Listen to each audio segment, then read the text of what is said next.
And now we're live. Yeah, we're so live right What's now. going on, everyone? Episode 32. Welcome to Menace and The Man. That's our hard cam right there. Got it. Yeah. Stan the Man, Dennis the Menace Bermudez. We're back, episode 32, joined by wrestling guru. I would say life coach. He doesn't want us to say life coach. Great life coach. He Great helps me life with a lot. coach. Hang on.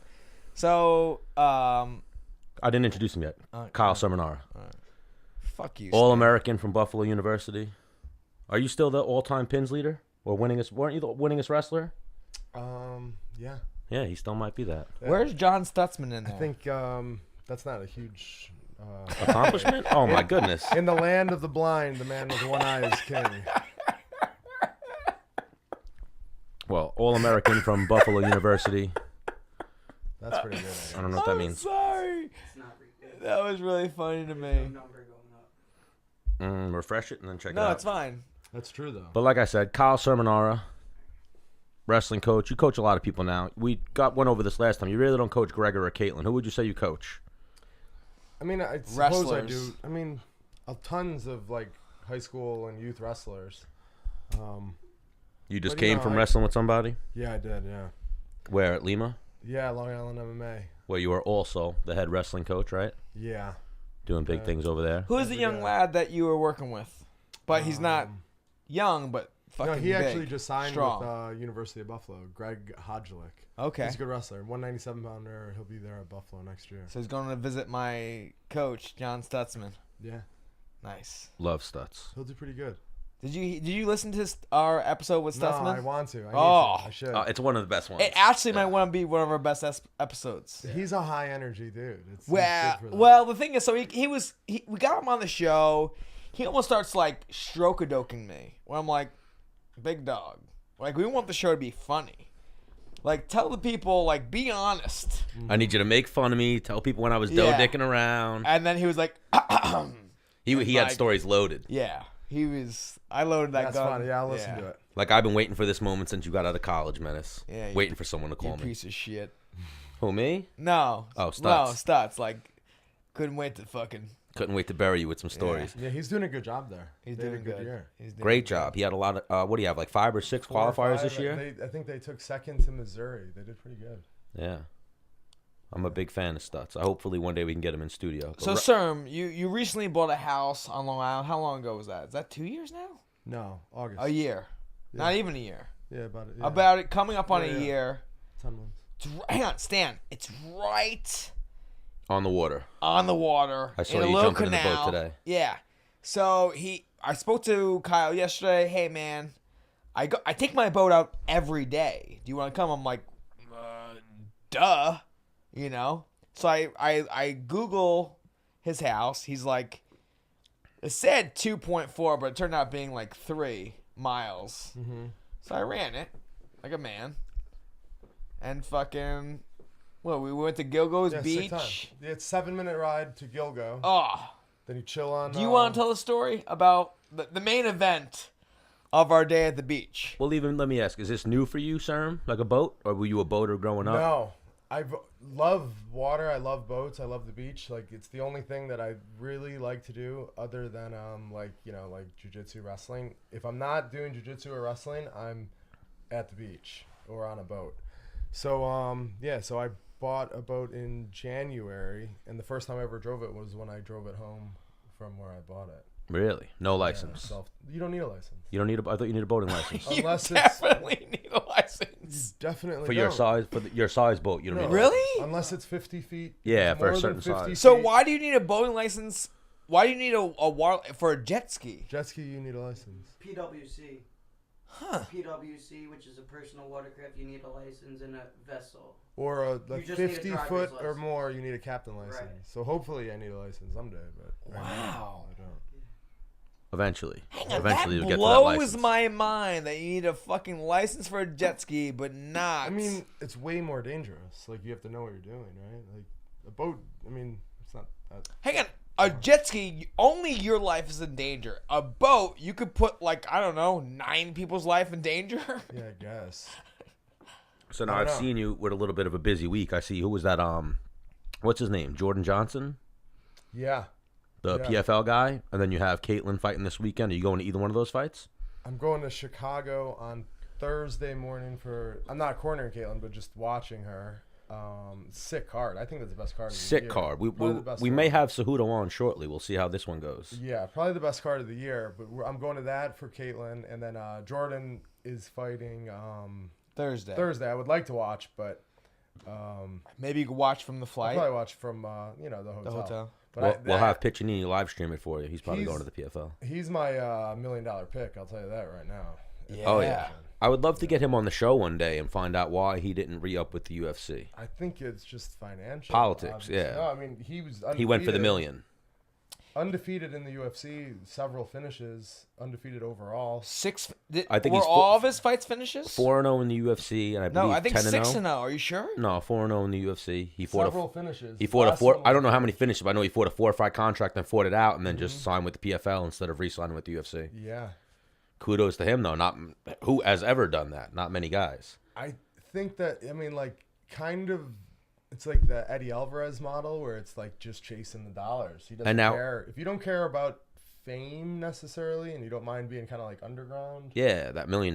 Like we've talked to Chris Wade. Chris Wade's made more money in the PFL than he made his whole UFC career. Oh, yeah. And you look at that, a 7-fight UFC veteran versus 4 fights in the PFL. You've cornered Chris Wade every single fight of his PFL career, no? Or close to it. Yeah, maybe. Yeah, I think So I know so. me and you cornered him for the semifinals Yeah. and the quarterfinals in California, Yeah. and then you were in his corner this past fight, Yeah, maybe one I wasn't. maybe like the very first The one. one he lost. The Oh, right. So Yeah, now, he's how good. often are you training now, sir? I mean, as much as I can. I go to Henzo's at least 2 days a week. Just jiu-jitsu. But, I mean, for no reason. Just, just enjoy it, you know? Yeah. And it's good for, when you go to coach someone, it's good to be at, around, the top of the top jiu-jitsu. You know, you're learning the positions, and it just kind of helps with the coaching. I guess that would be the only reason. Aside from that, I just like it. And, a lot of my friends are there, and I just enjoy it. Oh, it's something I realized. Everyone's your friend. Like someone commented on our thing the other night, Joe Pfeiffer. I know you've wrestled with him Yeah. before. What's the other guy, Basile? Like it seems like a lot of these guys on the regional circuit, anyone who wrestles knows Cerminara. Yeah, you come up. Yeah, I have a big network because I lived in Philadelphia, and so all the Philly, Jersey people, and then and then here, then any of the wrestlers. So, I have and I think I have a pretty big network, and the reason I kind of am sought after for some of the coaching is I've been coached by not many people have probably been coached by Terry Brands and John Donovan. Yeah. So you're coached by the best wrestling coach. I mean, one of the Terry Brands, and then the best jiu-jitsu coach, John Danaher. So you kind of, I try to blend both of those philosophies, both of those techniques, and then I think that's why I'm kind of a good grappling coach, I suppose. Was it Terry or was it the other brother that was trying to fight Stutzman? And when he told that story to us. Oh, Stutzman told Stutzman. It was Terry. He's friends with the Brands. Though. He's No, friends they're great with friends. them. They're great friends. but You'll have to go back and listen. Yeah. And so Stutz, what was the story? He went to. Did they go to Iowa to wrestle, or they I were forget at the a details. I tournament? know Stutz went there and trained. And no, and I don't know, yeah, the story now just escaped my mind. Yeah, I'm blanking on I it don't as know. well. Stutz, there was a bad call on the mat.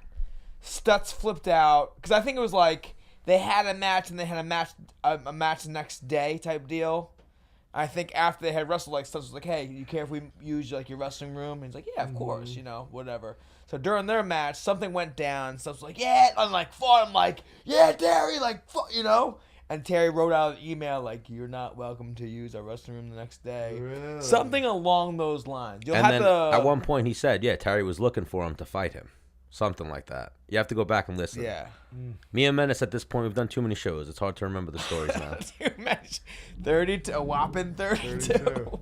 So many interviews, though. 32 But is a decent amount, though, really. Yeah, well, I mean, we've done 32 episodes, but per episode we have almost 4 guests. and then we've done a few live episodes, too, where saw it with we've Henzo, streamed some right? fights Was and that stuff. with Henzo? Well, we consider that an episode, but then we also did Michael Johnson and Mohammed Usman that we just watched fights with them. You know what I mean? We had Chris Wade one time. We just watched fights with him. Yeah. And then we tried to have Wade in studio, but it was the first time we came here. It didn't work out, but eventually. Right. we'll get Chris Wade in the studio. So you bought your crib. When you bought your house and you're right there on the canal, you're like, I have to have a boat, right? Yeah. Now, when you were looking at the house, like, I like this house, was it like, I'm definitely buying a boat? Or like, you're in the house, like, oh, now I have to buy a boat? Yeah, definitely buying a boat. Yeah, I mean, Like, before you bought the house, it's almost like the boat was included in the price, or what? I mean, In your head. I- Like, you budget for it?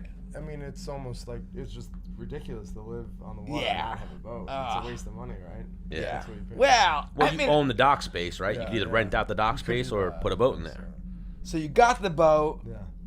Love it. Love it. Love it. Yeah. Ugh. But now I got LaFleur to buy a boat. You copied, did? Well, he copied me Yeah. because. Oh, the flare biting your style. Well, no, Well, I no, mean, because he sees, you know, LaFleur's right by the water, too. Yeah. But, so like, now we're going He don't out have there. dock space though. right, but he's really good friends he's with his neighbor. Who has He dock is, space? no. He keeps in a marina right around the corner. Oh. So now we're both learning. We're like, you know, captains. A couple of Now, captains. LaFleur has a captain's hat. Yeah, he does. Do you? No. How far will that ever be? You should get like a nice fitted. Wait a or minute. Like, Wait a not- minute, sir. If Menace and the Man gifted you a captain's hat, would you wear it? Yeah. All right. All right. Frank, we got our next gift. We got to give to one of our I guests. like that. We would love to give you a. No, I would captain's love hat. to get him like a snapback, but like he can wear it backwards and it still resembles like a captain's hat in some Ooh. way, shape, or form. Even the captain's hat though, to put on his mantle or something. Have it say "Serm Wrestling" Ooh. in the middle of it. Cool. CERM trained or Serm trained. what do you think? They're just the captain's hat. Yeah. We'll, Captain we'll CERM. surprise him. We'll surprise him. Captain Ooh, Cerminara. Captain Serm. Captain Serm. I like that. I like that. No, we had a good day though today, right? It Great was fun. day. Great day. I like bringing anyone out. Like I don't even have to really be. I mean, me Your and friend. you're friends, but I don't even have to really be friends with a person. I bring my dog out a lot of times. So now, have you taken Gregor out yet on the boat? Yeah, but he doesn't have the exact same like boat interest as me. He just wants to like fish. Where Yeah. I like to more like chill, go to the beach. Where he just wants to try to catch fish, but he doesn't Yeah. really. Neither of us know how to saltwater fish, so it's we did one time, we didn't catch. Best Wait a fisherman. minute. Hang The on. best fisherman in MMA doesn't know how to saltwater fish. Well, off a boat, he doesn't know how to fish. off a Well, boat. hang on. Are you the best fisherman in He MMA? better, need to he know better, the cha- spots. he He better doesn't know change his spots. goddamn name to best. Best fisherman in a pond. No, Well, he Or a best, lake. he's best freshwater fisherman in MMA. he fishes off the shore. He kills it, but Yeah. on the boat you need to know the spots. I think, which I don't know. Well, He- because he went with Anthony on what was that Sunday and he killed to Smith Point. They fish under a bridge out Yeah, there at the park. I was gonna take my hog out there, but it was 27 miles. That's a lot for the hog to take on sunrise. Yeah. Full throttle. I think it'll blow up. You think? It only does, What do you mean you think it would blow up? What'd they make that thing for if you can't drive it around? I mean, it's not supposed to be open at 75 miles per hour at 9,000 RPMs for, I don't know, 30 minutes. Did they tell you that? Like they No, give it's that common like, imagine you took your little Camry fucking stand. Oh, so it's common and you- moped knowledge. No, it's common fucking motor knowledge. If you kept your car in first gear and drove it as fast as it can go in first gear, which is, I don't know, 40 miles per hour or some shit, how long can you keep it at 40 miles per hour before your engine goes, yeah, fuck you, and fucking blows up? I blew up an engine before. What kind of car? Cadillac CTS4. Yeah, I had a Mazda 626. I blew up. the Hang engine. on, you blew that thing up? Yeah. How? How? 80,000 miles without an oil change. Yeah. Well, that will Seized do it. up. But 80,000 miles before it's seized. That's That's a pretty good. That's a lot. testament for Cadillac. Yeah. Hang on. Someone was like, "What a piece of shit." I'm like, "That's like a commercial. Hang on. Never one oil change. Did you Not one oil change. Seized right Did up. you own that car? Yeah. Oh my god! You know you're supposed to change the oil every 3 to 4,000 or 5,000. 5,000, yeah. 80,000, not one oil change. Seized up. What? Like, was that like? What were you? Lesson learned. Yeah. Do you remember that car? Yes. Yeah. Yeah. I remember that. Lessons learned the hard way. You were going through some shit and you went, you know what? Fuck this. Bought a new car. Yeah. How old were you at the time when that happened? Not that old. I mean, not that long ago. Bro, that Oh, was all like right. what? 3 years ago. Yeah. Yeah. I had a Mazda one time that I didn't What change about the oil. all and your it blew cars up. prior? It was like my first like nice car. And you're like, this thing doesn't need no oil. Well, he's saying I think all the other cars you weren't getting oil changes for those. Yeah. I mean, I must have, but I've never like seized up a motor. But I seized up that motor. I was on Tacana State Parkway, like near like Westchester. Oh my goodness. Kyle, And track, you I'm are sure. hurting me right now. Locked up, and I had it towed from there to your boy Moe's. At Petrolworks. Love Mo at Petrol Works. I saw him at the gas station just right before I came here. What was he in? The Lambo. Was he in a Lambo? Was he in a Supra? I don't know. He's got the dopest He was cars. inside, you know. All of his cars are like Yeah. faster than both of mine combined, and my little motorcycle. Who's gonna win between Cerrone and Ferguson? We've talked about this a little bit on the show. I mean, Cerrone can land that shot at any time. I'm leaning towards Ferguson. Yeah. What is the odds on that? I would imagine because of the win streak, Ferguson's the favorite. How heavy? Do you know? No, I could check it for you. Yeah. Give Why? us a, What give a are you little thinking, Serm? I mean, I think Ferguson, but I mean, It's like you could dumb down a fight as like Yeah. puncher versus striker versus grappler, whatever. That's like you can almost say I think if he wins, he'll win on like pace and. Cerrone has a puncher's chance in that fight. And Maybe. at 55, I think he's got right? better than a puncher's chance. You think he out jiu-jitsu's Tony? I think Tony would crush him on the I ground. don't think he. I don't think he out jiu-jitsu him. Yeah, so I mean, a kick or a punch. You But know, I he don't has think like he needs to knock him out. I think he could win a striking exchange. win a well, that's the other thing too. That fight's only 15 minutes. Yeah. So yeah, I could see that maybe him just out pointing him for 15 minutes. But I think I Ferguson's tough think to knock Ferguson out. will win too. Now, ready for this? Cerrone was kind of supposed to lose his like last two Yeah, he fights. was. You know, that young buck who was, Alexander Hernandez. he was supposed to lose that like That was young not buck that close, was though. joked. Hang on, he was losing at one point. And he won the fight. Cerrone's won 3 in a row now. Cerrone was losing at one point. That fucking. A little bit, not really. You were on that card. Nah. I know. I was- hang I on. was What do you there. mean? Yeah, it was competitive, and then It was Cerrone competitive. started fucking him What up. are But the no, odds, that though? guy, I remember backed Cerrone up hard and was kind of fucking throwing some heat. We're like, whoa, Well, that was that. I believe that was that kid's first loss, right? Wasn't he undefeated? probably. Yeah, Yeah. he's like young, dung, full of cum. And then Remember, he like stole the press conference by being like, "Day drinking Don, don't got nothing for me." He was talking a lot of shit about Cerrone, Right. and then Cerrone was like, "Tomorrow, like, Yeah. don't worry, Saturday we're gonna fight. I don't know why you're talking, bro." yeah. And then he showed him. But that kid's good. I think that kid just No, but that kid definitely hit Cerrone and kind of shook his fucking knees. And I remember being like, Cerrone, like, you're having pretty good success at 170. Why are you coming back to 155? Like, I can tell you hate Well, it. 55 you can make a run. 70. 70's tough. The size always comes into play. Yeah. Like, he's not being Woodley. Well, I mean, he's not beating like there's probably like 7 or 8 guys at 70. We're at 55. There's maybe 3 or 4. Yeah, like who did he lose to at 70? I can't think of it right Well, now. he lost to. Remember, he was on a little surge at 70. Then he finally got he that lost fight. To Darren Till. Oh, Darren Till was the fight. Yeah. He was on the He's surge. lost to other ones too, but at 70. Well, I remember he won a couple in a row at 70, and people were like, "Oh, he's doing so good at 70." Then they gave him like one of the top 5 guys, and he lost. I don't think it was what's his name. It wasn't the Masvidal fight. Mo Masvidal. Yeah, like remember he beat Cote, Rick Story. Oh, it was Masvidal. So Masvidal fucked him up at 70. Then he lost to Robbie Lawler, Darren Till, and now he's on a run right now. Mike Perry, Alexander Hernandez, and Al Iaquinta. Right. Yeah, but he beat Mike Perry at 170. Beat Mike Perry at 170, armbarred him. He lost to Leon Edwards. Leon Edwards. That was the other one at 70. That was his last one at 70. Leon Edwards is good. Oh, yeah, he's good, but he's not like... I think he's top 5. He's probably top 5. He's like number 5. He just Oh, beat really? Gunnar Yeah, Nelson. he's really was a good. Really He big beat Gunnar win. Nelson. Gunnar Nelson's pretty good. Really big. Gunnar win. Nelson's the fucking gatekeeper, huh? And I think Leon's 1, 2, 3, 4, 5, 6, 7 in a row. His last loss, decision to Kamaru Usman.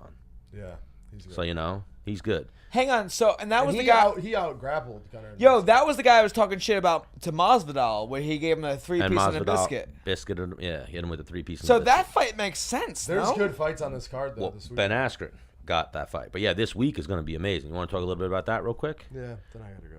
Well, we could start with the opening fight. Obviously, your girl Caitlin. Is she the opening fight? She's the opening The fight. first one. Yeah, that's what they got it listed at. Oh wow. Well, she's not like a Facebook fight. Opening the ESPN Plus prelims. Okay. Oh damn. Okay. opening it with a bang. Caitlin Chukagian versus Joanne Calderwood. Menace actually bumped into Joanne Calderwood in Vegas. And I talked to him about it. Oh, you told him? I think that this, of all Caitlin's fights, this is the one that stylistically I like the best for her. Yeah. Because there's not a huge threat of a takedown, so she'll be. Oh yeah, Calderwood's a striker. And she's got to be. She throws punches more than kicks. Yeah, like Calderwood lately has actually been impressive off her back. People have been taking her down, and she's been better than people ever are expecting on her back. But I like that fight for Caitlin. And we're cool with Joanne. We may have her on the show one day, but obviously we're gonna ride with Caitlin in that one. People call her JoJo, right? I'm looking for. JoJo. I want to see.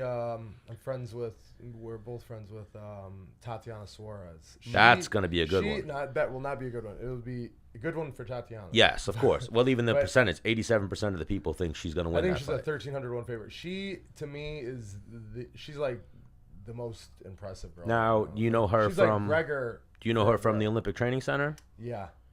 Yeah, she's a little younger, but she's like Gregor for a girl. Yeah, she seems like she's feisty. A little bit better looking than Gregor. Well, I mean, her abilities. Yeah, of course. Yeah, she's good. Undefeated. Is she still undefeated? Oh, yeah. Yeah, she's really good. Not a ton of fights, but. I like another fight this weekend. Ricardo Lamas versus Calvin Kattar. I think Qatar takes that. I think so, too. You guys think Lamas is on a downslide or Qatar's that good? No, Qatar, hang on. So, towards the end of my career, I started seeing, I think he might have been thrown at me, maybe. Qatar. On a slate of people to fight. And I looked into him a little bit. I'm like, oh, this guy is. He's good. He gets at. He decisions people, but He puts people out, though. What's his deal? Is he a kid, wrestler? What's his deal? He's a striker. The kid who I think is very good is Shane Burgos. Yeah. And he put him out. Yeah. Long uppercut. So I like Shane Burgos a lot. I think he's. I have good. footage of me and Shane sparring, and hang on, I know Shane's a fucking heavy striker. I have footage of me double legging him to the wall, in the air, bang, just because Why are you bragging about that? Yeah, why are you bragging about that, man? Because hang on, Qatar did it, beat him. Well, no, I get what you're going at how good he actually is because he's going into his fights and he's been impressive so he's far. Good. Well, he just beat someone good. Well, Yeah. hang on, Cub Swanson. Yo, Cub Swanson. Burgess just crushed Cub. That was easy. I mean, Outstruck Cub Swanson for 3 Do rounds. you think Cub's on his downfall or what? I think the same thing is, we'll get into this actually, but real quick, Gustafsson. He'd been there. He lost his drive a little bit. He knows, man, I can go in there and fight for X amount of dollars, and it's going to be tough, and I'm 5 fights away from a title fight. You know what I mean? He's lost too many fights to top guys, so he's not going to be a champion. And me and you talked about it, Stan. That's why I was like, I'm good. Yeah. I got fucking 3 shitty draws, losses, decisions where I'm like, the title for me is years away. Is 5 or 6 hard fights. Or unless you take a short minute lucky thing happens. Yeah, but that's not guaranteed. It's a fight in Madison Square Garden. But that's not guaranteed. It's not a lucky thing. You know what I'm saying? Yeah. You need the storyline. And I'm not going to hang on. We were trying, me and my manager were, fucking Holloway. I was going to say, Bisping, Dan Henderson comes to mind. They had the storyline, so they made that fight. And especially people would fall through fighting him, and we're like, I'm ready to go, even though I wasn't trained, whatever, but fuck it. Well, did you try when Frankie Edgar got hurt that time? Yep. Yeah, so. Every time someone fell through for Holloway, me and my manager came knocking at the door. Yeah. I think I even knocked at the door when somebody fell through for Khabib. I'm like, I'll fight him. Fuck it. Yeah. Hang on. Not fuck it, but I'm going to go there. I'm going to throw down. Yeah. I'm going in there for keeps. Because I got to leave in 2 minutes. Yeah, that's fine. Something that CERN will attest perfectly to this. There's 2 or 3 guys at the top of the weight class that are really tough to beat, but it's a sport where the top 15 any day. You know what I mean? You could be number 9 in the world. You could fuck up number 1. We're going to keep... Some weight classes more than others. We're going to keep preaching it, but 205 is not really like that. Well, John Jones is there's a couple of outliers where it's nope, they're just heads above the class. Yeah. Well, even you could talk to that a little bit. Gustafsson retiring as well. What do you think of that? And also someone you know actually pretty well, King Mo, just retired recently. Yeah. I saw that. He's got two or three kids with that girl. Such an interesting Such an interesting career for him, I think. And Jimmy Manu retired today, so it seems like a lot of people they're It's realizing like everyone's trying to be like me. everyone, but they're not going out on that W like you. Ooh. Yeah, they're going out on that L, which is never the best way to go out. It's always tough, because I'm sure as a fighter you think about that. Like, I didn't really I wasn't me that night. You know what I mean? That type of situation. And then here we'll try to wrap this one up real quick. Look at Serm, get out of here. What about Aljamain versus Pedro Munoz? Who you got there, Serm? Oh man, that's a tough fight. I think Aljamain, because he has a really good ability to keep the fight where he wants it to be. So real quick, He's long enough to keep distance and good enough grappler to either not get submitted or not get taken down or to get the takedown. If he doesn't get put out like against Marlon, I think he's a bitch for anybody. Yeah. Like So against Jimmy Rivera, I thought that was beautiful how he fought him. So Yeah. this is gonna sound completely insane. I've worked with Gregor. I've worked with Aljamain. Both guys have had my back. Both guys feel the exact. Yeah, I've heard that about Aljamain. Same. I've heard that. Aljamain's the human Hang on, backpack. he's 20 pounds lighter, but the same problem to get off my back. I've heard that. I think the difference is when Gregor wants takedown, he's getting a takedown. I Yes, don't know that yes, Aljamain yes, has the yes, yes. exact ability to take him down instantly. So But now, when he gets real it- quick, Once he real gets it, quick, he's got it. Cejudo too from the Olympic Training Center as well. Yeah, very good. Would you like to say hello to him? Is he on right now? He's about to be. Sure. All right, let's Then I call. gotta go. Let's call. Hang on. So Gregor can get to the leg and grab it. I think Aljamain does a great job of sneaking you and grabbing your leg. He'll kind of bait you. Is scrambling. He'll bait you yeah. in to beat him up, and then he sneaks the takedown. Or if you get his leg, he'll find a way to get on top. He is a motherfucker there too. Yeah, he can scramble. Yeah, Pretty good. I think he's a tremendous fighter. Bad for anyone. He could definitely be a world champion. Yeah. Well, this fight, if the main event is the I 135 think title it's fight. sort of like same with Caitlyn. If Caitlyn wins, she's got the winner of that. If Aljamain wins, I'm sure he has the winner. It's like almost like a tournament in a sense. Yeah.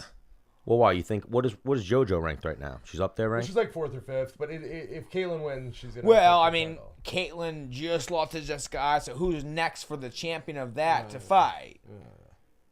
And what's her name? Valentina. I mean, chances are she's gonna win, and she likes the fight. She wants to fight again. They'll probably fight. I would say Valentina would fight on the Madison Square Garden card. When's that? I mean, November? Usually November. November. Timing wise, I could see that. Any chance Jessica I pulls off the upset? I don't see how. Girls is seldom have a puncher's chance. There's not often freak things, kind of like Rose kind of got freak knockout, but girls don't have one punch No, but then knockout she power. then got it again. Well, no, she won a decision the Rose. second time. I think that was the left No, hook is I the was hardest saying- punch to see. No, I was saying how Rose just got knocked out. Oh yeah, that was a freak The knockout. other one wasn't. Weird things don't happen as much in girl fights. Yeah. The winner, the person who's gonna win, usually wins. The better, the favorite or whatever. Well, Jessica is the first person we have had on the show 3 times. So we're big Menace and The Man fans. I wish her the best. And- I hope that Jessica I wins too. Believe me. Yes. I And really she hope fucking hates Jessica I American wins. Airlines too, Dennis. You saw that today? No. American Airlines fucked Jessica I today. And she was tweeting about it. I immediately saw it, retweeted. I was like, yeah, fuck American Airlines. Worst airlines Hey, ever. where's Guys, I have to go. All right, sir, and we Sorry. appreciate you. I was waiting for Henry to get on, but we'll tell him you said hello. I was just here. We will. We'll tell him he missed you. He was like a little kid when I knew him at the training center. We were like close. We were close. I'm gonna friends. ask him about you He'll know. as He soon knows. as he gets on. Yeah. Tremendous fighter. Tremendous fighter. So obviously you're gonna ride with him this weekend, right? Yeah. What are you going to cut weight with? Jordan Johnson right now? I'm not cutting shit. You're gonna watch him cut weight. Well, I like Serm's that. going to entertain some weight cutting over at Long Island MMA. Jordan Johnson getting ready for the PFL. Thank you again, Serm. Kyle Cerminara, you guys go check him out. Serm Wrestling. A lot of guys you'll always see with the Serm Train T-shirts and whatnot. Yeah. A lot of those Long Island guys. Dude, he's got. He worked with Anthony's younger brother, Nick Piccinini. He worked. The kid he's talking about right now is going to Buffalo as an animal. He'll probably wrestle like 197, maybe All right. heavyweight. Let's just try call Henry. I think that's what we should have just did. Oh, I thought. Were you texting with him? Yeah. Yeah, somebody's gonna be a little aggressive. Let's see what we got here. Yeah, we're gonna have Chael on today, but he got. I'm not getting anything in He my wasn't head. able to make it. Chael was not able to make it. Do you hear anything? You gotta turn. I hear the ringing really loud. Turn on the fucking. Huh? Henry, give us 1 second. We're playing with some volume here. Is it that? What's up, Henry? There we go. Yeah. What's up, dude? Oh, got- yeah. We can do this. We can do this interview. Is that cool? Oh, Henry, I'm sorry. What'd you say? I said I'm gonna find a place to sit real quick, and then we can do this interview. All right, sounds deal. like a plan. Yeah. So right now I'm walking. I'm at Millennial Park, and then I'll call you back if you like when I'm ready. All right, cool. All right, sounds like a plan. All right. See you in a bit. Bye. Yeah. Did he say what I think he said? What'd he say? What did you hear? That he's gonna call us back in a little bit. He has to find a place to do the interview. Oh, What'd you think he said? I thought he said he has to take a shit.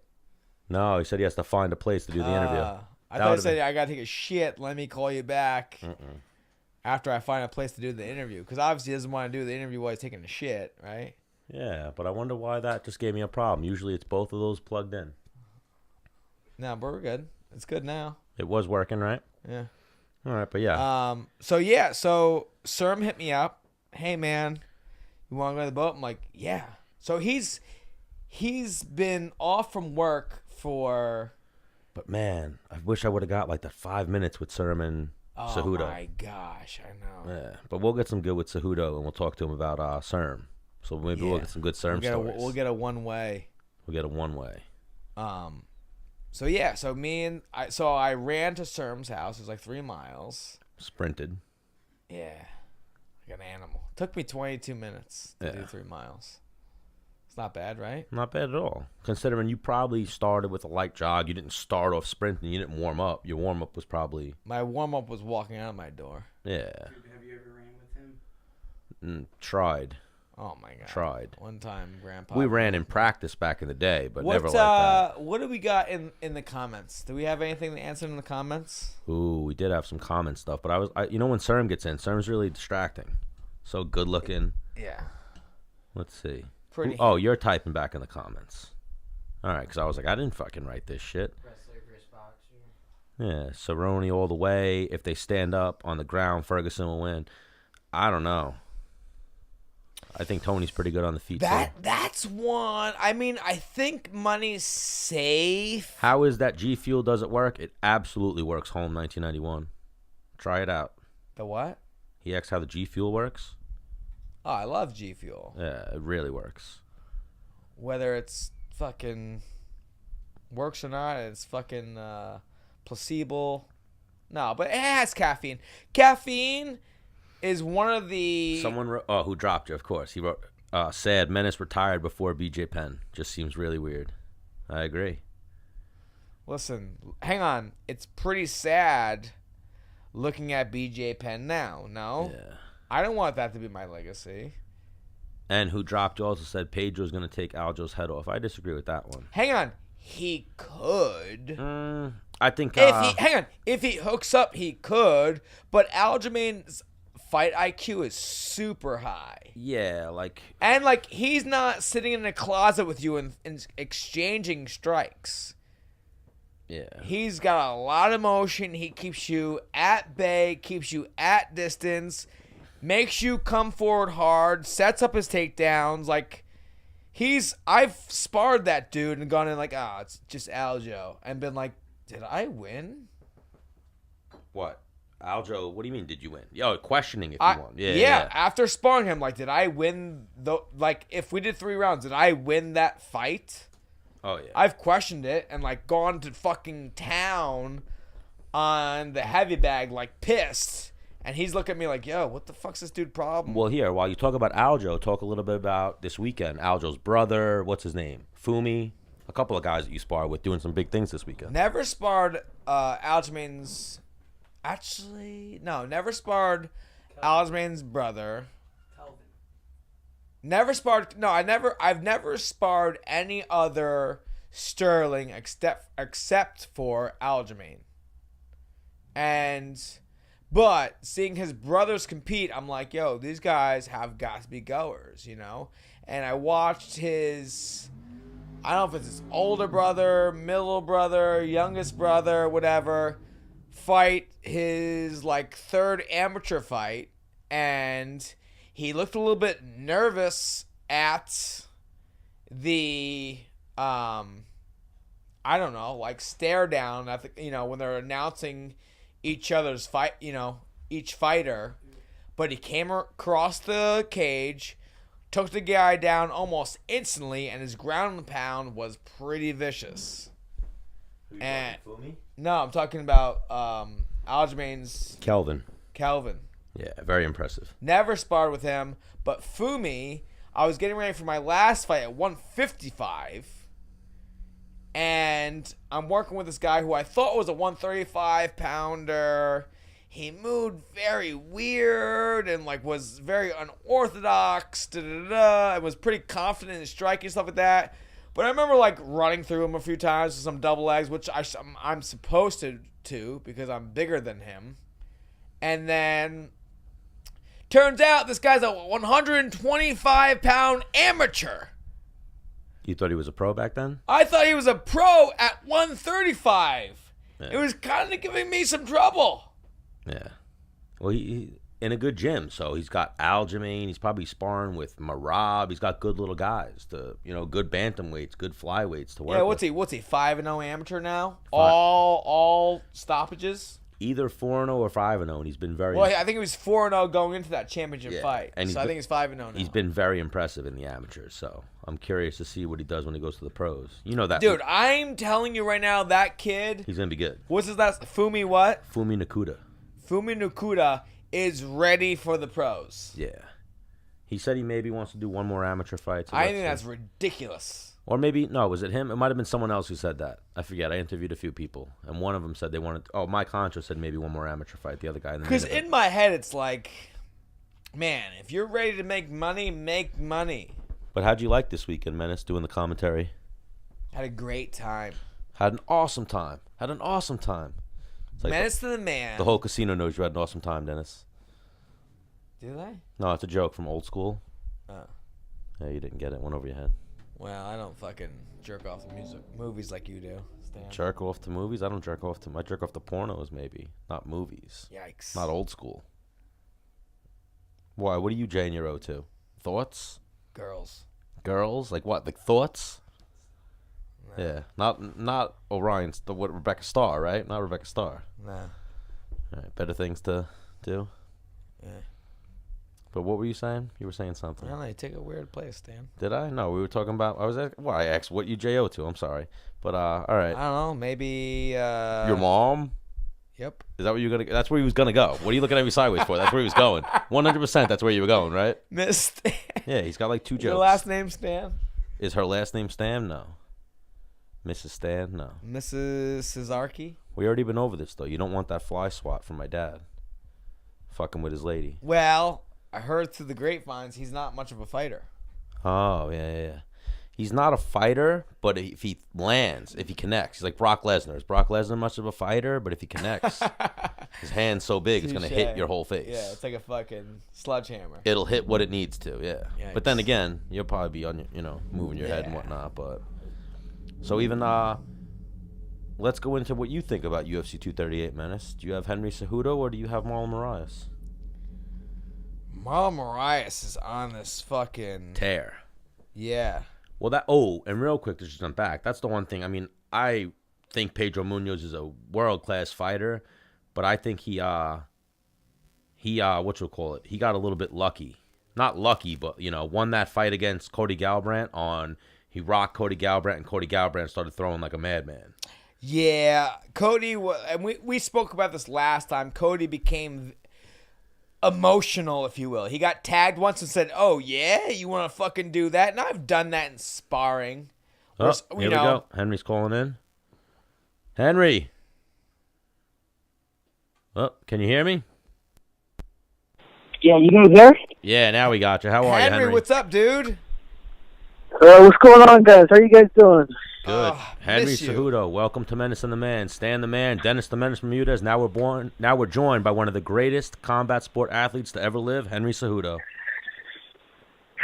What's up, guys? Just happy to be here, man. Thank you guys for walking me to your show. I'm excited, man. Henry, you just missed Kyle Cerminara. He was in studio. I know, man. He was like, man, while I was at the Olympic Training Center. Fucking Jesus Christ. We've been drinking a little bit, Henry. Why can't I say that? Of the OTC, it's like when I was at the OTC, man, Henry was just a child. Is that what? Yeah. I've known Kyle for a while, man. It's before pre-Olympics, man, pre-anything. Yeah. So I think that's awesome. You guys had him on your show. He's a great guy, man. Oh yeah, Kyle's a great friend of the show. Him and Menace actually went boating today.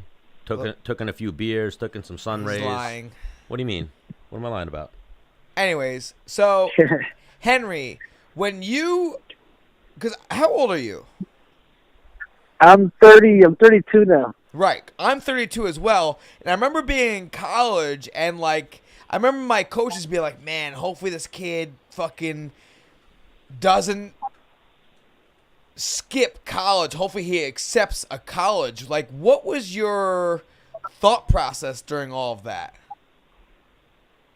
Yeah, no, for me, it was honestly, Dennis, it was more based on the dream, man. It was more based on me, quote unquote cliche, I guess. I don't talk about it enough. It was more the dream of becoming an Olympic gold medalist, So I knew that I was right there, bro. I knew that I had the talent. I knew that if I was to go to college and wrestle at the NCAAs, that my Olympic dreams would suffer. And I decided when I was a senior in high school, I went to Russia. I went to this famous tournament in Russia called the Eureka, which a lot of the great guys have gone there and have. There's only been like 12 Americans to ever win this tournament, and I went out there and I got beat up, and I was like, "Hey, man," I says, "I'm so far behind. I was good in America, but I guess against the Russians, then I got humbled pretty good and pretty easily." So I had made my decision in high school that I just wanted to solely focus on freestyle wrestling, and what do you know, man? It planned out. It panned out to my, it planned out very well. I have a shiny gold medal, man, to prove it. Yeah, for sure. Now, because the thing is like, do you think America's doing something slightly backwards, not getting ready for the Olympics by having a huge segment of wrestling, collegiate wrestling, being folk style? I think it's changed though, Dennis. I think now it's not so much because look, we're having success now, man. Think about it. What wrestling is. Killers. I mean, we're pretty much number two. We could be number one, number two in the world like any given year now. Like we have our team is stacked. It's a beautiful time, man, to be an American, to be a wrestling fan, man, because you have Kyle Dake, you have David Taylor, you have Kyle Smatter, Jordan Burroughs, Jaden Cox. I mean, all these guys are future Hall of Famers. It's ridiculous. Now, you know how a college goes through almost like a segment of guys, if you will, where like, man, I got some studs, they're going to graduate, now I got to rebuild. Do you think United States will go through that after David Taylor, Jordan Burroughs, and, Kyle Dake are like, you know what, I'm going to hang it up? Yeah, I hope not. I think that happened back in 2008 when I was competing. It's almost like all the great wrestlers there's a drought for a minute, So I hope not. But I think when you have, when you have up and coming guys like Yanni Takamahalis. Oh my gosh, Yanni is a fucking freak. Yeah, that dude's a stud. He is. Does he not amaze you? It does, man. The dude is impressive, man. Because Henry, while I was in college, like, I followed all of your shit, and I was like, dude, this guy, he's very good with his low singles. He runs guys out of bounds. He's very aggressive. He hand fights hard. He keeps distance. He does all, like, almost, like, to the precision. Your precision of how you move just made fucking sense. Yanni goes, go ahead and have my leg. I'm gonna fucking do a half cartwheel and take you down. Like, I watch it, and to me, it doesn't make sense. Yeah, the kid is definitely unique, and he's definitely special, man. I just saw him wrestle at the Beat the Street. I think I saw you there too, Dennis. I was there. We were there. Yeah, and he was, he beat the number 3 guy in the world, man. And the way he did it, it's like there's no line that this kid is the truth, man. This kid is out here for he's got a chip on his shoulder. He wants to prove the whole world wrong, and he's doing it. It's inspiring to me. Now, this is gonna sound slightly insane. Have you ever thought about, like, slapping on the singlet again and just like, you know what? Let me show these young bucks what the fuck is up. I was gonna ask him that. Like, I mean, almost like charity. I mean, it's training at the end of the day. We've had Jesse on the show, and Jesse had Ben come to Beat the Streets, and he talked how he had you come as a guest. Would you ever do a Beat the Streets or something like that again for charity? God, Lee, man, wrestling is so hard, man. It's so painful to think about it, you know? Hang on. But can I wrestle? I said, can I wrestle? I can definitely wrestle. Hang on. Say no more. Me and Stan have talked about this in terms of, like, when I go into a fight, it's way easier to kickbox for 15 minutes than it is to wrestle. Would you not agree with that? Oh, 100%, man. Thus, and this is the reason why it's happened to me before. I think I was after my second MMA fight. I did an exhibition. So I fought Chris Carriazo in Dallas, and a few weeks later I had an exhibition with Tony Ramos. At this time, Tony Ramos was #1 in America. Yep. And go out there in Iowa, do an exhibition with them for 6 minutes. I'm beating them the whole time too, man. I was killing them. I was beating them like 8-0 through the first minute. And my tank just went down. He ended up beating me by 2 points, but it was the worst thing that I could probably ever remember doing, man. Because it's different, man. If you're not in wrestling, you just wrestle. Yup. You do an exhibition against a very tough opponent. You will feel it, man. I felt it. I smelled hell, dude. It let me know that, hey, man, wrestling's just another freaking animal. I say that to people all the time. There's different types of shape. You could be in wrestling shape and not be able to box for fucking 10 minutes. You could be in boxing shape and not be able to wrestle for 5 minutes. You could be in running shape and not be able to swim. You could be in swimming shape and not be able to run. There's different types of shape. You know what I'm saying? But for fighting, I think it's important to be in all of those shapes, right? Wouldn't you say? Yeah, no, absolutely. I think if you're in wrestling shape, I think this is the thing, man. If you're in wrestling shape, you can do any sport. Yeah, you can do anything. Anything in wrestling shape. I agree. Wrestling builds some savages. And you see it now. Look at the top of the UFC rankings and look at all the champions. Usman, Jones, Cormier, all these guys. They're all high level wrestlers. Like even like a guy like John Jones, he probably would have been an Olympian if he would have kept wrestling. We said DC. What's your relationship like with DC? You guys are like playing little. You guys have a little competition going between you two, right? Right? When you say, I said I want his crown. I want his pound for pound crown. That's what I want. I mean, at least you have abs, right? It makes sense. One of my favorite things is the when you were beating Dillashaw, he was doing the commentary and he kind of came out of pocket and he was like, "Finish him! Finish him!" Like he started screaming, "Finish him!" And instead of saying like, "Oh, what's going on?" He landed a right hand. He was like, "Finish him! Finish him!" So hang on. So go back to that. What's your guys' relationship like? Because like I know I wasn't like, I was, on the smaller end of the spectrum of wrestling, but like me and my heavyweight always had this like connection where like I got you, dude. Yeah, no, he's obviously we're at the Pan Am piece together. I've known Daniel since 2004, but so just keep that in mind. I was a junior in high school when I pretty much met him and I had a relationship with him. and Daniel's always been that. He's the same guy, man. He's the same character he is today.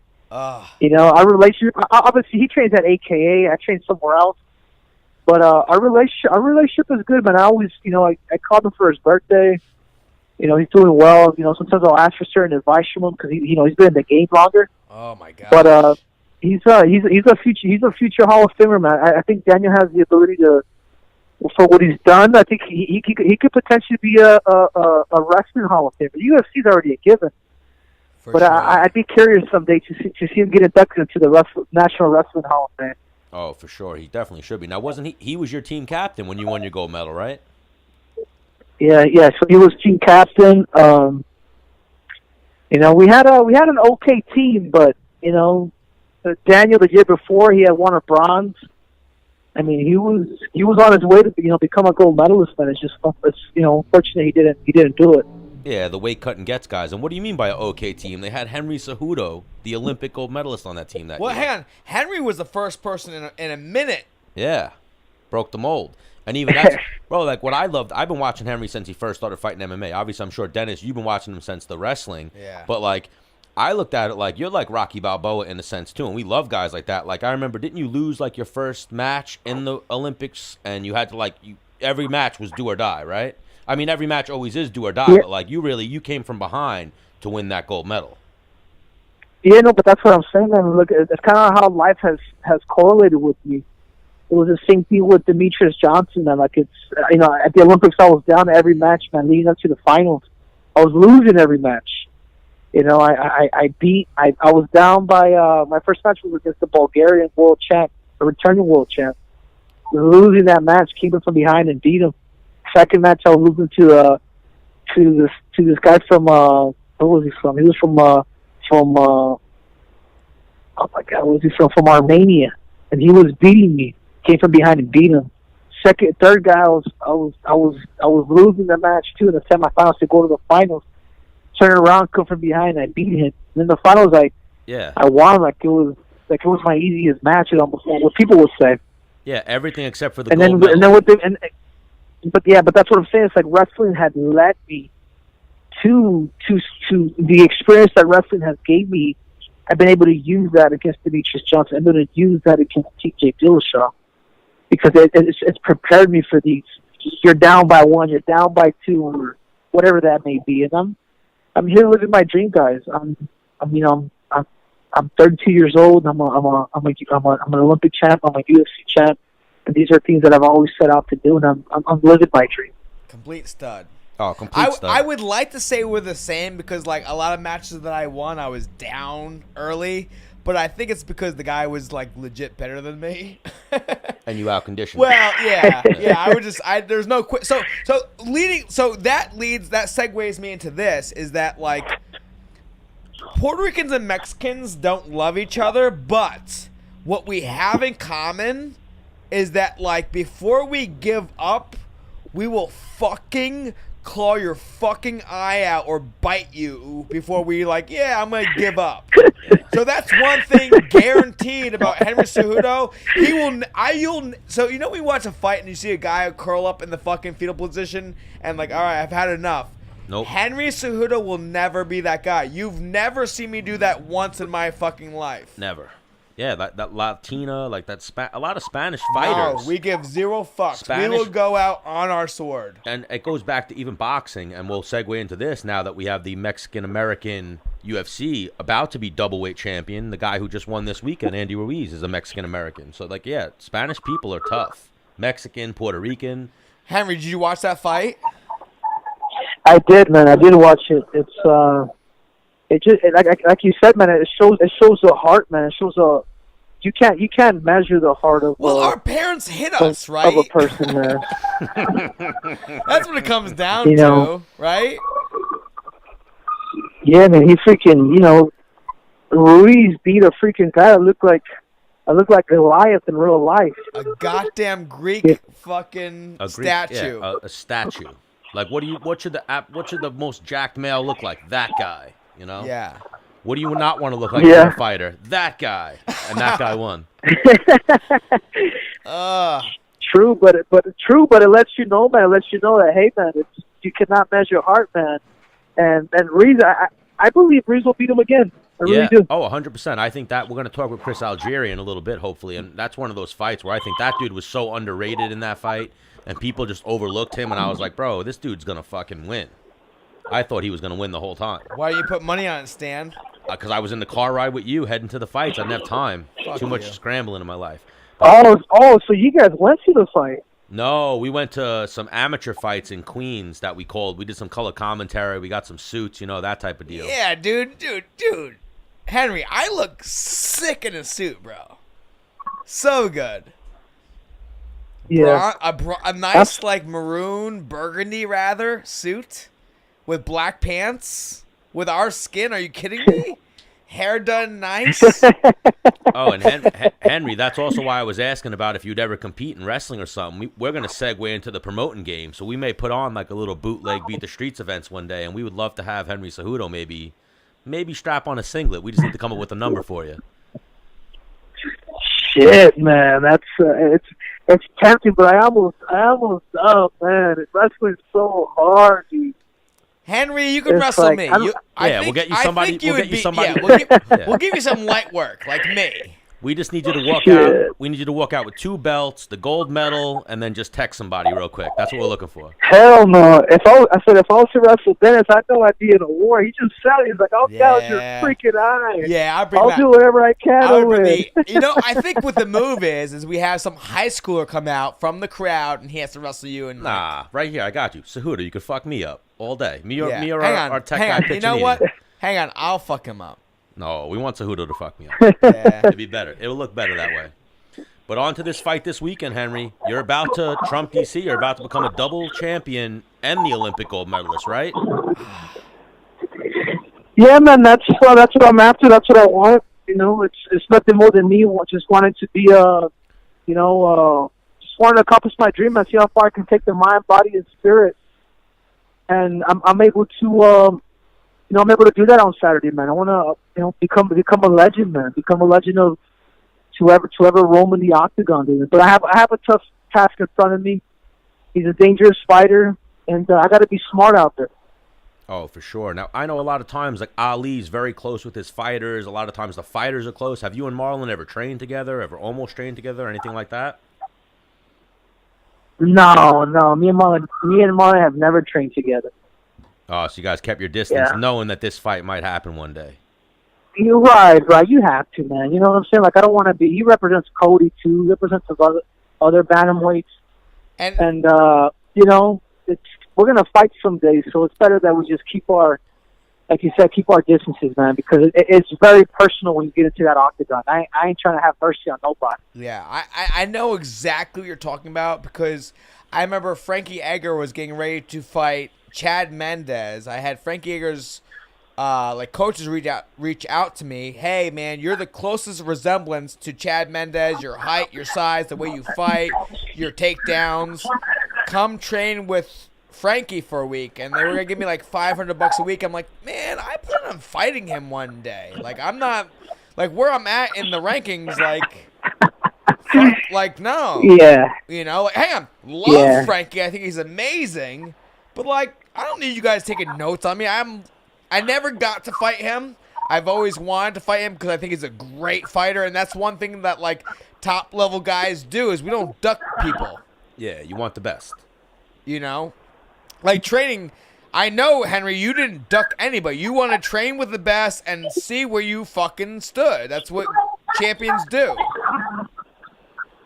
Yeah, exactly. So that's kind of how it was, man. But I get it, Dennis. Everything that you're talking about, I get it, man. You know what I'm saying? Even though you never fought him, it's still it's good to be like that. Yeah.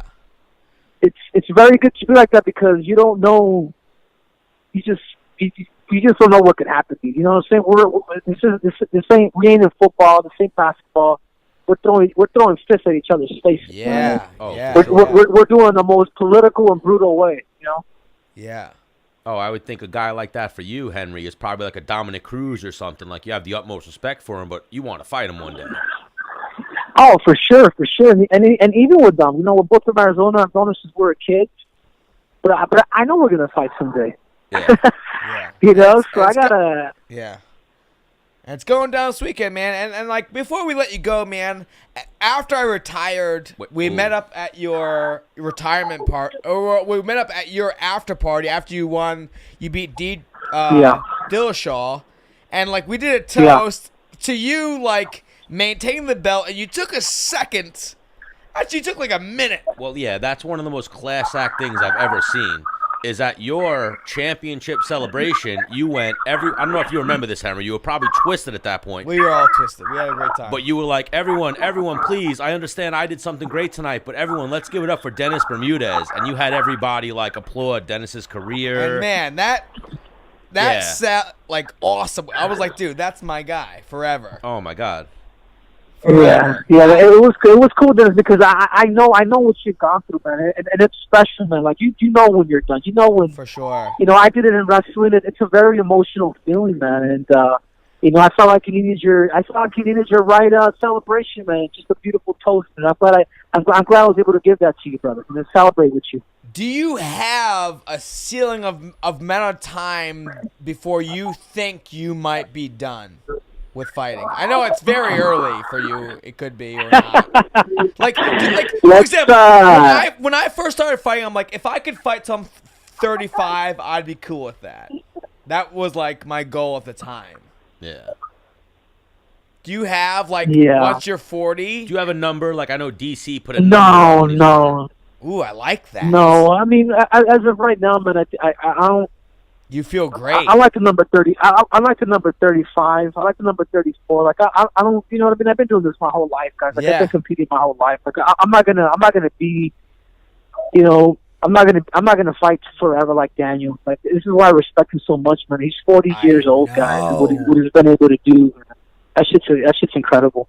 Now, after fighting, because you have you're one of those guys I can see being like a newscaster. You just have like this great smile, like great hair. Like what could you see yourself doing after fighting? No, I'm trying to make money, guys. I'm gonna get into real estate. I'm gonna own a bunch of empires back in Arizona. I like back it. in Phoenix. So that's what I'm planning on doing, guys. So take your earnings from the UFC and put it towards like your own kind of business empire. Right. Yeah, we have to be smart, man. Unfortunately, we don't make the money that we deserve. Right. But I will say this, man. I am a smart guy. I know what I have to do to kind of set myself for the future, and that's all it is, man. I'm using the sport of mixed martial arts to do that. Yeah, because as a wrestler and being what 5'5", I'm 5'6". What are you 5'5", right? I'm 5'4". You got me by 2 inches, bro. Yeah, like we're not like we don't have the height to be making like multi like Nah. $20 million of dollars for a season. You know what I'm saying? You know what I always say to you guys? Go an inch up. Go an inch up, and hopefully nobody's gonna call you on it. Nobody's gonna bust out a tape measure. Hang on, Henry. I feel like you're like me. You take pride on being a little bit smaller. Yeah. You know? I mean, right. I mean, I don't know if I'm blowing your spot up or not, but like I saw him at the gala. His girl was like 3 inches taller than him, and this dude was just owning it. There's something to be said about that. Oh my God. We were talking dripping Yeah, swag I like at the you, fights man. this weekend. This guy. I like tall women, guys. But hey, guys, I want to let you guys go, man. I got my friends here waiting for me, and I want to say thank you, guys, man. It was a fun little podcast, man. You guys are legit, man. We're gonna have to do it again, brother. For sure, bro. All good, Henry. Thank you so much for joining us. Thank you so much for making time for us fight week. Let's definitely do this again. Henry Cejudo, soon to be the double-weight champion in the UFC. Thank you so much for joining us. Yo, good luck, my dude. You're going to do awesome. Can't wait to watch. Yeah, thank you, guys, man. You guys, thank you, guys. You guys have a blessed night, man. I appreciate all right, it. man. Take care, bro. You too. All right. Get it done this Alrighty. weekend, Henry. Take it easy. All right, brother. Thank you. Bye-bye. Oh, amazing. Amazing. I'm so happy we got that snuck in. Amazing. We were supposed to have him on at 8. We ran into a little bit of time constraints, and you know how this show goes. Where do you have Algieri's number? No, you do. How'd you get him scheduled? Instagram. Oh. Should I call him? Yeah, I might actually. Let me see. But you hit him up. You're his boy. I'm just the fat guy he knows. I'm his You fat. are fat. I'm his fat acquaintance. Hang on, there's no chance he went to the other place. No, I texted him the address and everything. He had an acupuncture appointment, so he's probably busy doing some shit. But man, love having Henry Cejudo. We were gonna have Chael Sonnen, but unfortunately Chael had a little bit of training going on. So yeah, he was training. So I'm not gonna, I'm not gonna be like, yo, you owe Menace and the Man an interview. You're trying to train. No, we'll get him on. Well, you know what I would love to do is if we don't get Chael on next week might be the 14th. We'll have to check the date. I would love to get, if we could do something live with Chael. They're going to be at Nassau, so I'll go to that hotel. I'll sit in the lobby and interview Chael. Oh, Chris just pulled in. All right, he just pulled in. You want to get him? Go Menace. But yeah, Henry Cejudo. He's a fucking legend, that dude. Like, I wanted to almost give him a little bit more gratitude for what he did for you that night. Yeah. So he's like one of those guys that, like, for me, he's one of those guys that just did everything I've ever wanted to do. Yeah. Everything. Literally everything. So when you stand next to him, you're like, you know what? I kind of hate you, but I fucking respect you. I wanted to be a New York State champ. Every which way. What I wanted to be and be like a national champion is like, nah. Well, wait, was he a state champion? He was a state champion Yeah. too, right? Yeah, he's a fucking stud. Multiple times. But state bro, champion. like I said, for But me, bro, hang on. being your boy, but cut you off, being your boy, like, and being at your retirement fight and being like, I had an emotional moment when you retired, when you won. I was like, oh my God, thank God he fucking won. He goes out on a win. I knew that you kind of felt that way, but you said like, if I win, I'll fight again in 3 weeks, 4 weeks, whatever. But you just won. You were done with it. Well, if I knocked the guy out in the first Yes. round, I would have fought again. But then for us to party with Henry Cejudo and Eric, his coach, the way we did after the fight, like I want to get Eric on the show. Eric, I forget his last name, but you know the guy with the glasses? Yes. I talked to him a little bit through social media. I would love to get him on the fucking Yeah, show. yeah. But at that after party, for everyone to be like, yo, Henry Cejudo at his highest moment of his late night toast. The highest moment of his late night toast was like, you know what? Let's all give it up for Dennis fucking Bermudez right now. Tiring tonight. Yeah. And I was like, wow, it's like that. Ladies and gentlemen. Holy shit. Drippin' Swagoo. My guy. Oh, wait, Menace, you saw that too. Me and him got caught up in that cutting each other off thing, me and Henry Cejudo. I just wanted to say, if there's ever a guy who was dripping Swagoo, it's Henry Cejudo. And now Mr. Swagoo himself just walked in. Chris Algieri, fresh off a win this weekend at MSG. Impressive performance, too. That was a great fight, Chris. Thank you, guys. Thank you. Amazing. Yeah. Always looks so good. Woo. Good to be here. Stan the Man, Dennis the Menace Bermudez. Now we're joined by boxing world champion Chris Algieri. Multiple-time boxing world champion at this point. Yeah. Is this a different belt? This is the international belt for the WBO, which is the world title that I used to hold. That's when you beat the That's what Siberian. Provodnikov. Yep. Okay, Yep. so you got that one back. No. So this isn't a world title belt. This is like The belt to get to that So belt. boxing fucks with me in that sense. Yeah. Yeah. There's like It's a belt to it's get a to. little fucked It's up. almost like an interim belt. honestly, these belts mean fuck all to me. He's a champion. The world, He the world gets what he title wants, is what yeah. matters to me.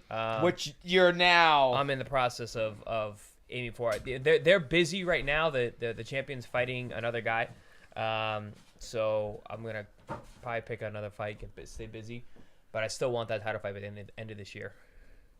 And who is the champion right now? Maurice Hooker has the WBO belt, which is the one I used to hold. But there's also J.C. Ramirez, who has the WBC. Totally fine fighting that guy, too. Regis Prograis has the WBA. And then Josh Kelly has the W something. So now, how soon after winning a fight do you go into talks for your next fight? ASAP.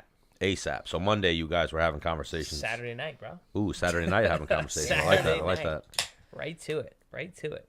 So, Because I mean, boxing, like you're like when after I finish a UFC fight, like my fucking leg hurts and I can't walk for two. Like I can't kick anything for 2 weeks. And Chris knows because you were a kickboxing world champion. Yo, kickboxing, man. I never left the ring not limping. Wait, undefeated kickboxing champion too, right? You never lost to the kickboxer. No. So you wouldn't go into talks after a kickboxing match. Nah, I mean, the talent pool was so much smaller then, too.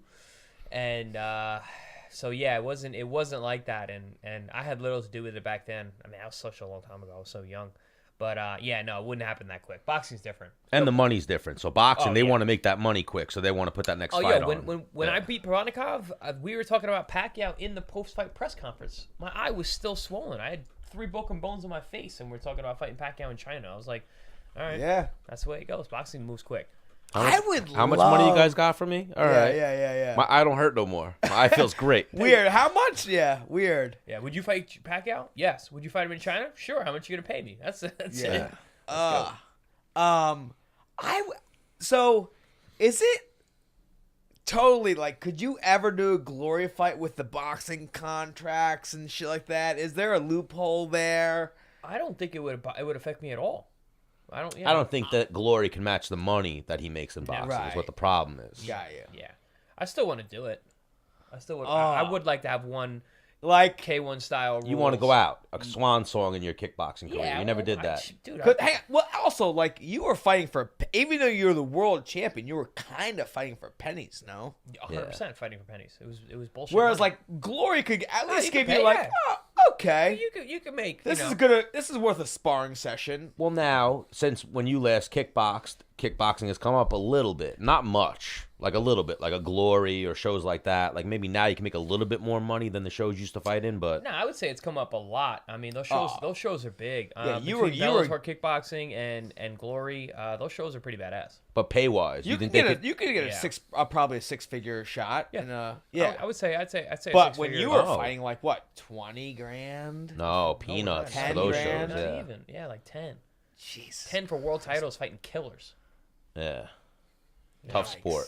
Very Tough sport, And kickboxing. same thing was and that's why Big Baby Miller went from kickboxing to And he had some boxing. big kickboxing fights too. He made a decent penny, but yeah, no, he's making way more now. Yeah.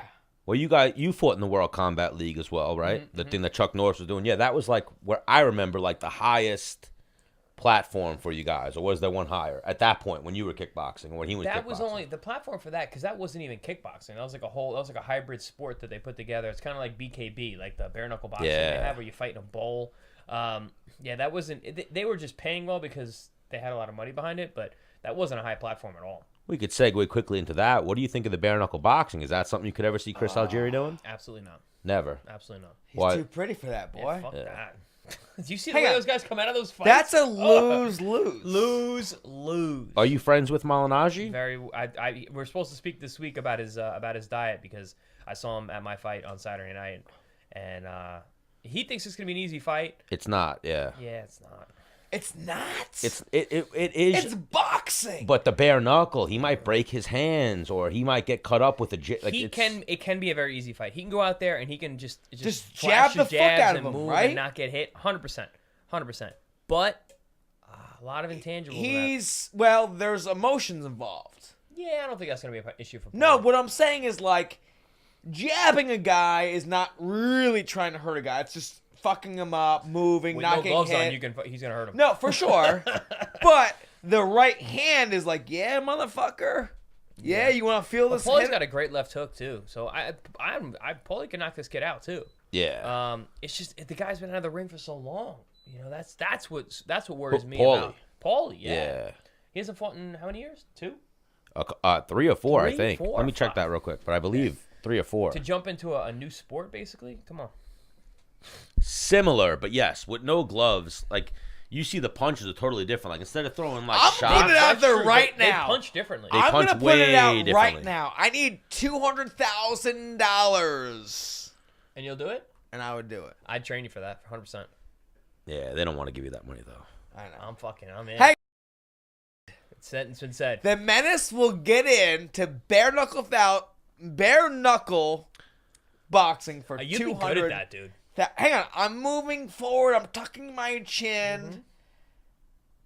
Oh no, Paulie fought in 2017.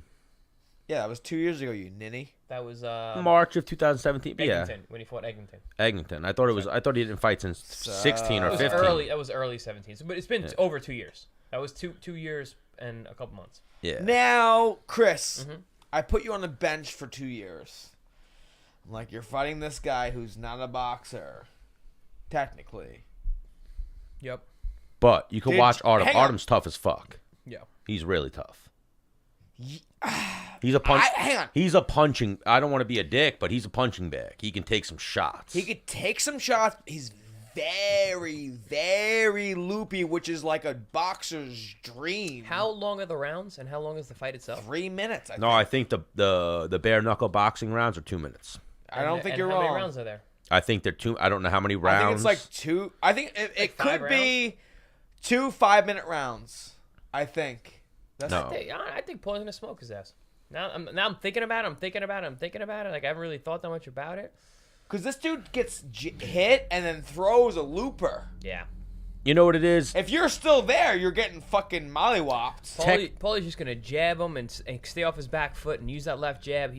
Paulie has a long arms. He's got a long jab. He's super quick. I don't think that's gonna. Now go the anywhere. whole thing with Paulie and Gregor sparring was that. Do you think that was real? Did Conor smoke Paulie? No, I heard the opposite.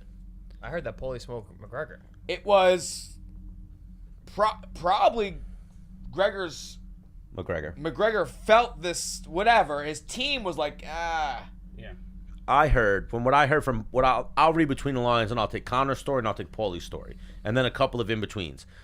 They kind of set Paulie up, and they brought Paulie in like fresh off a plane. Yep. They had Conor like, yo, this is a fight. Get ready like it's fight night. They had a referee there. They simulated a fight night, but it was Conor in mid training camp, the best shape he's probably going to be in, versus Paulie like, hey, come in and help Conor, do some rounds with him.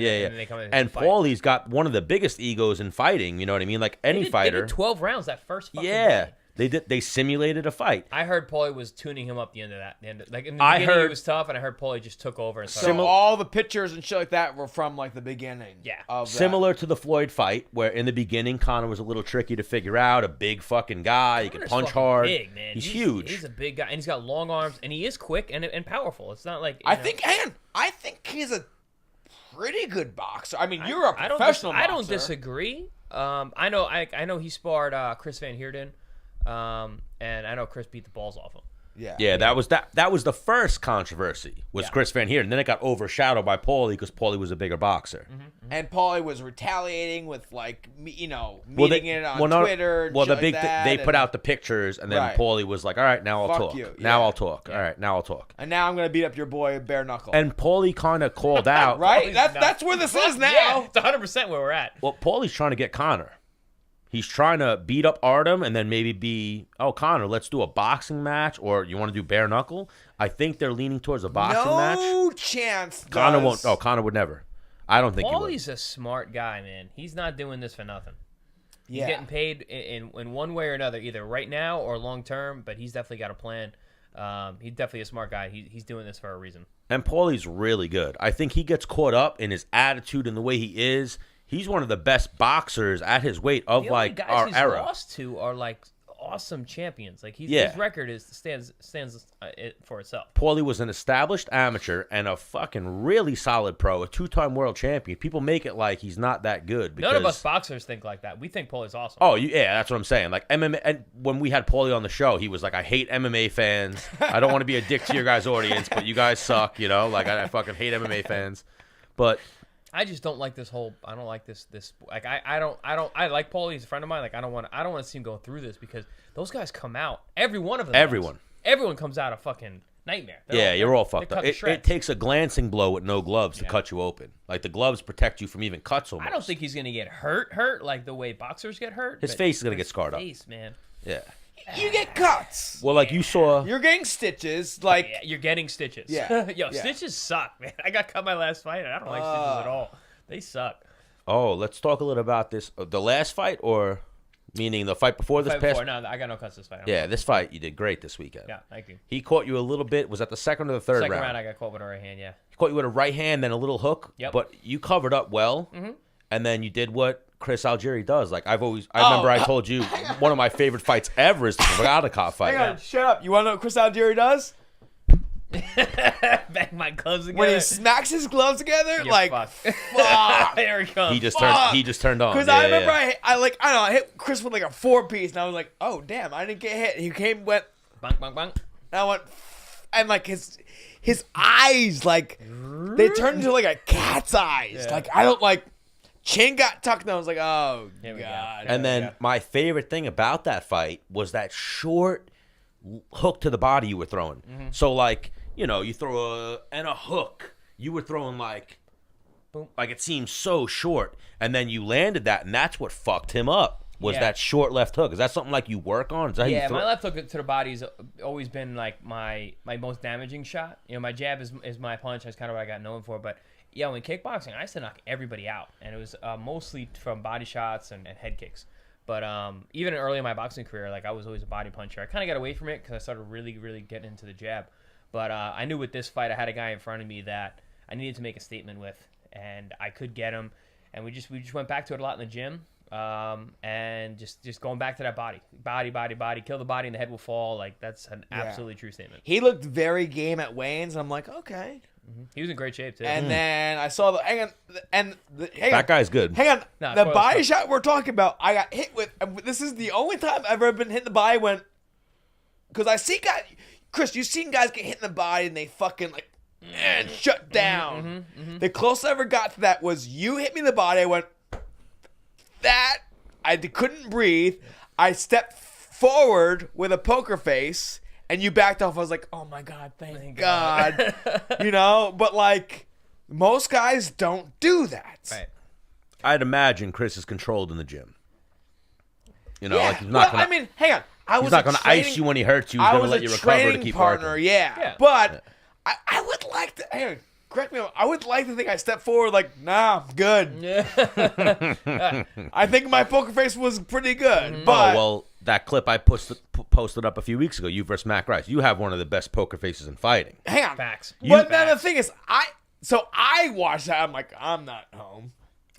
Even As soon as I got up, I'm not like, there. we talked about the Jimmy Rivera fight. I've seen you literally not pick yourself up off the canvas, bounce face first off the canvas, and then pop up and be like, nah, you didn't really catch me. Like, I'm good. I'm good. No, that's true, man. It's from the outside. Yeah. We're all watching this like, oh, he's good. He's fine. not home. Nothing. Even his last fight, when the guy dropped him, Tay Edwards, that's when I sat Chris back. was in my corner. Yeah, you were in his corner. Yeah. I actually sat back in my chair and went, oh my God, he's going to win this fight. Like, he survived that dude's dropping him an onslaught, and I was like, nope, he's got this now. Like, the zap from that dude's cardio to almost finish the fight versus Dennis's cardio, Dennis is going to fuck him up. And I, sat back in my chair and then watched it unfold. Like, Dennis get the takedown. Dennis start fucking him up. I was mount worried him. immediately because the kid, he looked so strong in the first round. Huge. He He's was a big like a dude. different guy round two. Like once you get past the first round, the fight was. We gotta get Tay on the show. Yeah. Yeah. And not to He was so nice. crush him, but I think he's a very, very good guy. I think He's a very good fighter. Too. You had Yeah. experience on him. You had a lot Yeah. of things on him. Yeah. That was a tough fight for him that night. And then you, where people thought you were on your downside, it was like, nah, those were fucked up fights. That was an awesome I'm performance, still by the Dennis way. Bermudez. I'm still fucking good. So Algieri, Junior Dos Santos? Of course. We have him. He wants to come on the show right now. You want to talk to him for a few minutes? Yeah.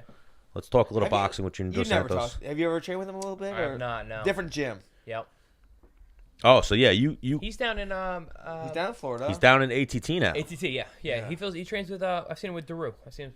With Daru. Oh yeah, Daru spoke so highly of you actually. your Yeah, guy. yeah. Yeah, that's the dude. That's the guy. Oh yeah, he said you and Tony Ricci, he couldn't stop speaking raves about you. But Junior Dos Santos tried to beat him up, actually. I'm sure he didn't try because if he did, he would have. But Oh, jokingly. Yeah. Jokingly. He was pushing him around. He was taking Anthony was photos. taking pictures of him. He's like, I want to fuck you up, boy. okay, that's a big In man. a nice way. Yeah. So here, we'll do like a minute before we call Junior. At that fight, did you get a chance, or were you seeing doctors to go out and watch Joshua versus Ruiz? Oh no, I was fine. Yeah, I was. Tommy, they sent to the hospital. I was gonna get beers with him afterwards, but he had to go to the hospital to get his double vision checked out. But yeah, we stayed after we watched the fight. Absolutely insane. Absolutely Insane. Like that's even I'm a not thing. that surprised though. People were sleeping on Andy Ruiz. Andy Ruiz is a really, really dangerous guy. Really dangerous. Ex Menace, I called it. I was like, yo, I think this dude's going to win tonight. Menace was like, why? I was like, because Fast I've hands. watched Ruiz fight. Well, no. Fast hands You is big said power. because of the curse. No, I said I. That's the only reason No, why no, you no. said. I said when I've British watched. people come to the United States, they lose. That's what I've you watched said to me. Ruiz fight, and also I know about British guys, and when they come overseas, they usually don't fight that well. Like, it's a little bit of an adjustment, you know? Like any fighter, an American going overseas, a guy from England or Russia coming to America, it's an adjustment. It's a huge It's adjustment. tough. America, like the top of the world boxes here. It's just one of those things. I mean, the guys who are great European champions come here, and they're not the same level of athletes that we are here. Yeah. I just would have loved to see our boy Big Baby strip him. Oh, Yeah, my that goodness. That would have been awesome. That would have been amazing. Boy, you're friends with Big Baby as well, right? Coming up on the... Yeah, I've known. Oh, Algieri's way like those. They're way. Well, you came up with him on the kickboxing scene even friends before for boxing. 15 plus years. Jesus. Oh, my goodness. Big Baby and I. You know what the funniest thing is? When we had him on the show, you know how he always just talks about the cheeseburgers and how he's eating? He called us. He was like, yeah, I'm at the cheeseburger place right now. And he was like, we talked to him like from the cheese. Where was he? The Cheesecake I Factory. know. I think I planned on Cheesecake bringing Factory. burritos in here Probably. today, but I wasn't hungry. Why, you have a burrito sponsor? I or? don't. No, I just was thinking what would be some good travel food? Burritos would be. I had Chipotle yesterday. See? There you Oh, go. why? After the fight, you're just crushing anything in sight, right? Nah, my diet doesn't even change much, dude. Yeah. I'm not restricted, so I'm not like I have Hang to. on, let's talk about diet real quick. Yeah. Chris, you Dude. got a new book. I fucking signed one, and I had it for you, and I left it on my counter. I have, Oh, I my have a- goodness. I have a hang on. Menace book ready for you. And I'm going to go. I can get it on Amazon, It's in Barnes and Nobles now too. but I can get it Yeah. on Amazon. Yeah, you can get it on I Amazon. will buy one on Amazon. I'm bringing you one anyway, though. I got to sign it. man. I need one. I'm gonna Yeah. buy one. I'm gonna have to. All right, I give Stan me- the appreciate man you guys needs buying that. them, Stan but the man I'm needs bringing that. you a book. I'm bringing you a So, book. Stan the man what's needs the that. name of the book so people know? The Fighter's Kitchen. The Fighter's Kitchen. Yep. And what does this book? It's 100 recipes that of recipes that I've been using for my own career, things that I actually eat on a daily and weekly basis.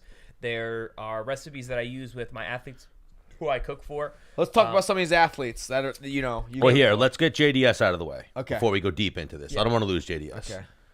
We've been Well, trying hard to get We him. gotta bring the man on. Very dangerous man there. Like, yeah, we'd have to hop him if he was in this room. Hello. Junior, Hi. how are you, my brother? Welcome to Menace and the Man. I'm doing great. Thank you, guys. Stan the Man here, Dennis the Menace Bermudez, and we're joined by boxing world champion Chris Algieri. How you doing, champ? Cool. Chris Algieri. Do you know Chris Algieri? No, yeah, sure. How are you, man? Good, man. Nice to meet you, champ. Nice to meet you. Good. And now the voice you guys are hearing, our American top teams, Junior Dos Santos. He's got a fight coming up against Francis Ngannou, former UFC heavyweight champion. Pleasure to have you joining us here on Menace and the Man, Junior. Thank you, guys. It's good to be here with you guys, and former and future heavyweight heavyweight Oh, champions. yeah. I like that. I like Love that. that. Yeah, love it. Love that. Confidence, man. Love that. So, big fight coming up against Francis Ngannou. You think you're getting a title shot when you win this one? I believe so. You know, actually, there's nowhere to go. Right? He's the number 2 right now. I'm the number 3. So, and even if we are not following the rankings, you know, there's nowhere to go. You know, the winner of this fight needs to fight for the title. And for me, it's going to be good because Daniel Cormier is fighting Miocic again, you know, for the title. So I'm going to be fighting one of them. So either way, it's very good. So what do you want more? You want that Stipe rematch, that Stipe rubber match, or you want to fight DC? Yeah, like I said, you know, both of the fights are very, very good. You know, like DC, he's undefeated on the heavyweight division. So, of course, I want to be the guy to beat him. But even if he loses for Miocic now, it's going to be our 3rd fight. So for me, it's very important too, you know, because our last fight, man, you know, it was kind of a strange fight. You know, I was kind of building my way through the victory, but then I got caught, you know. Yeah. with a very strong punch, and I lost the fight. But it's gonna, in both cases, it's gonna be good. Hey, I know all about winning a fight and getting hit by a very strong punch. Yeah. So I'm with you. That's But let's change courses a little bit. Like, how do you, as a heavyweight, maintain a 6-pack? Can we talk about that? Man. Yeah. Actually, it's natural. That's who I am. I am like that. I've always been. And this is, of course, it's hard work, man. Yeah. I used to tell, and I have to keep it. I have to keep saying this. I am made of truth. I am truth. And guess what? At the end of the thing, truth will prevail. Yeah. You said truth? Yeah. You said truth. Truth. Yes, I'm just making sure. I'm going through a little language barrier. Yeah. He's a drinker. He drinks, Stan. He drinks. You gotta excuse him, Junior. But like, do you do a lot more cardio? Do you think your abs are made in the kitchen, or you just bust your ass? What's the secret? Because you're a big man. How much do you weigh right now? And you have 6-pack. Yeah, I'm 250 right now, and actually I'm feeling very good. I'm 35 years old right now, and man, it's a very important, special moment of my career. And I think I take care of myself. I know who I am, and I love to be who I am. So I work very hard at the gym, and in my house, I take care of I have my wife helping me with my diet. So I don't eat like trash food, Yeah. So I take care of myself. Yeah. So I mean, I'm not gonna tell you what to do because you're doing awesome. Crush. But your strength coach, Phil Baroni, That's my guy, Phil Baroni. works very closely with the world champion boxer we have here, Chris Algieri. He helped me with my nutrition on most of my career. So if you ever need to reach out to him, I got the connect right here. It's happening right now. Chris, who are some of the people you helped with their diets? Well, the thing is, like, he also's not trying to have to cut weight though. It's different. No, it is different, but working Peak with performance. guys, I've worked with guys who had to actually gain weight or put on weight, and that's a lot more fun as a nutritionist. Being able to feed a guy without having to restrict them and cut them down.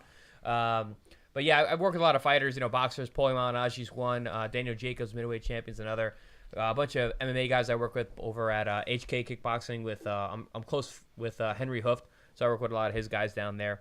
Volkan Ozdemir is one of my guys that I work with regularly. Ryan LaFleur, obviously work with Dennis Bermudez here, Long Island guys. But Phil is someone I work closely with.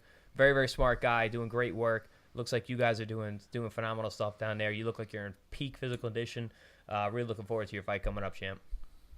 Yeah, actually, Phil, Coach Phil, he's great. He has so much knowledge about physical training, about performance, and it's always I feel very good, to having him on my side.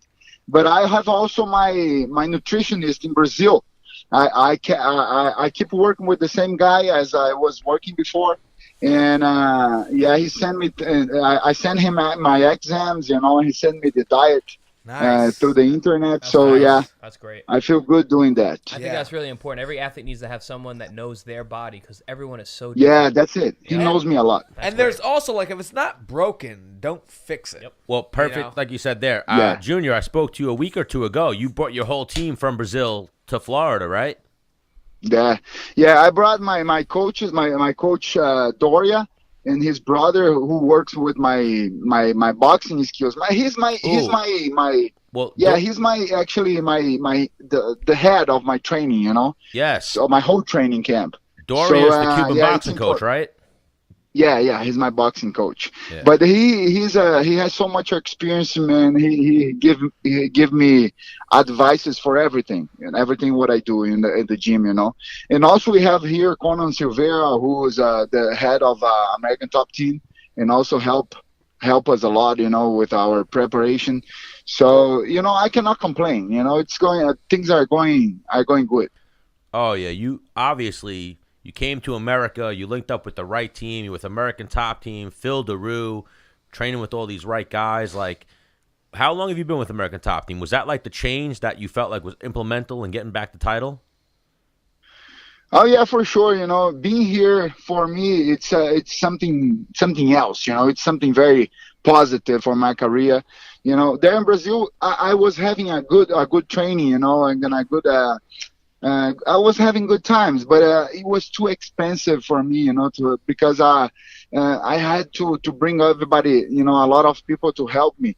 And here at the ATT, you know, these guys, they have so much people there already, you know, to help us, and all high-level coaches and athletes that can help us. So it's been very important for me to be part of ATT, you know, and I've been there for 4 years already, so it's a lot of time. And they put it all together for you there. It's like a one-stop shop. You have your massages, your ice baths, your physical therapy, your strength and conditioning, you know, I mean, your jiu-jitsu, your boxing. It's all right there for you, right? Or they have the hookups for you, correct?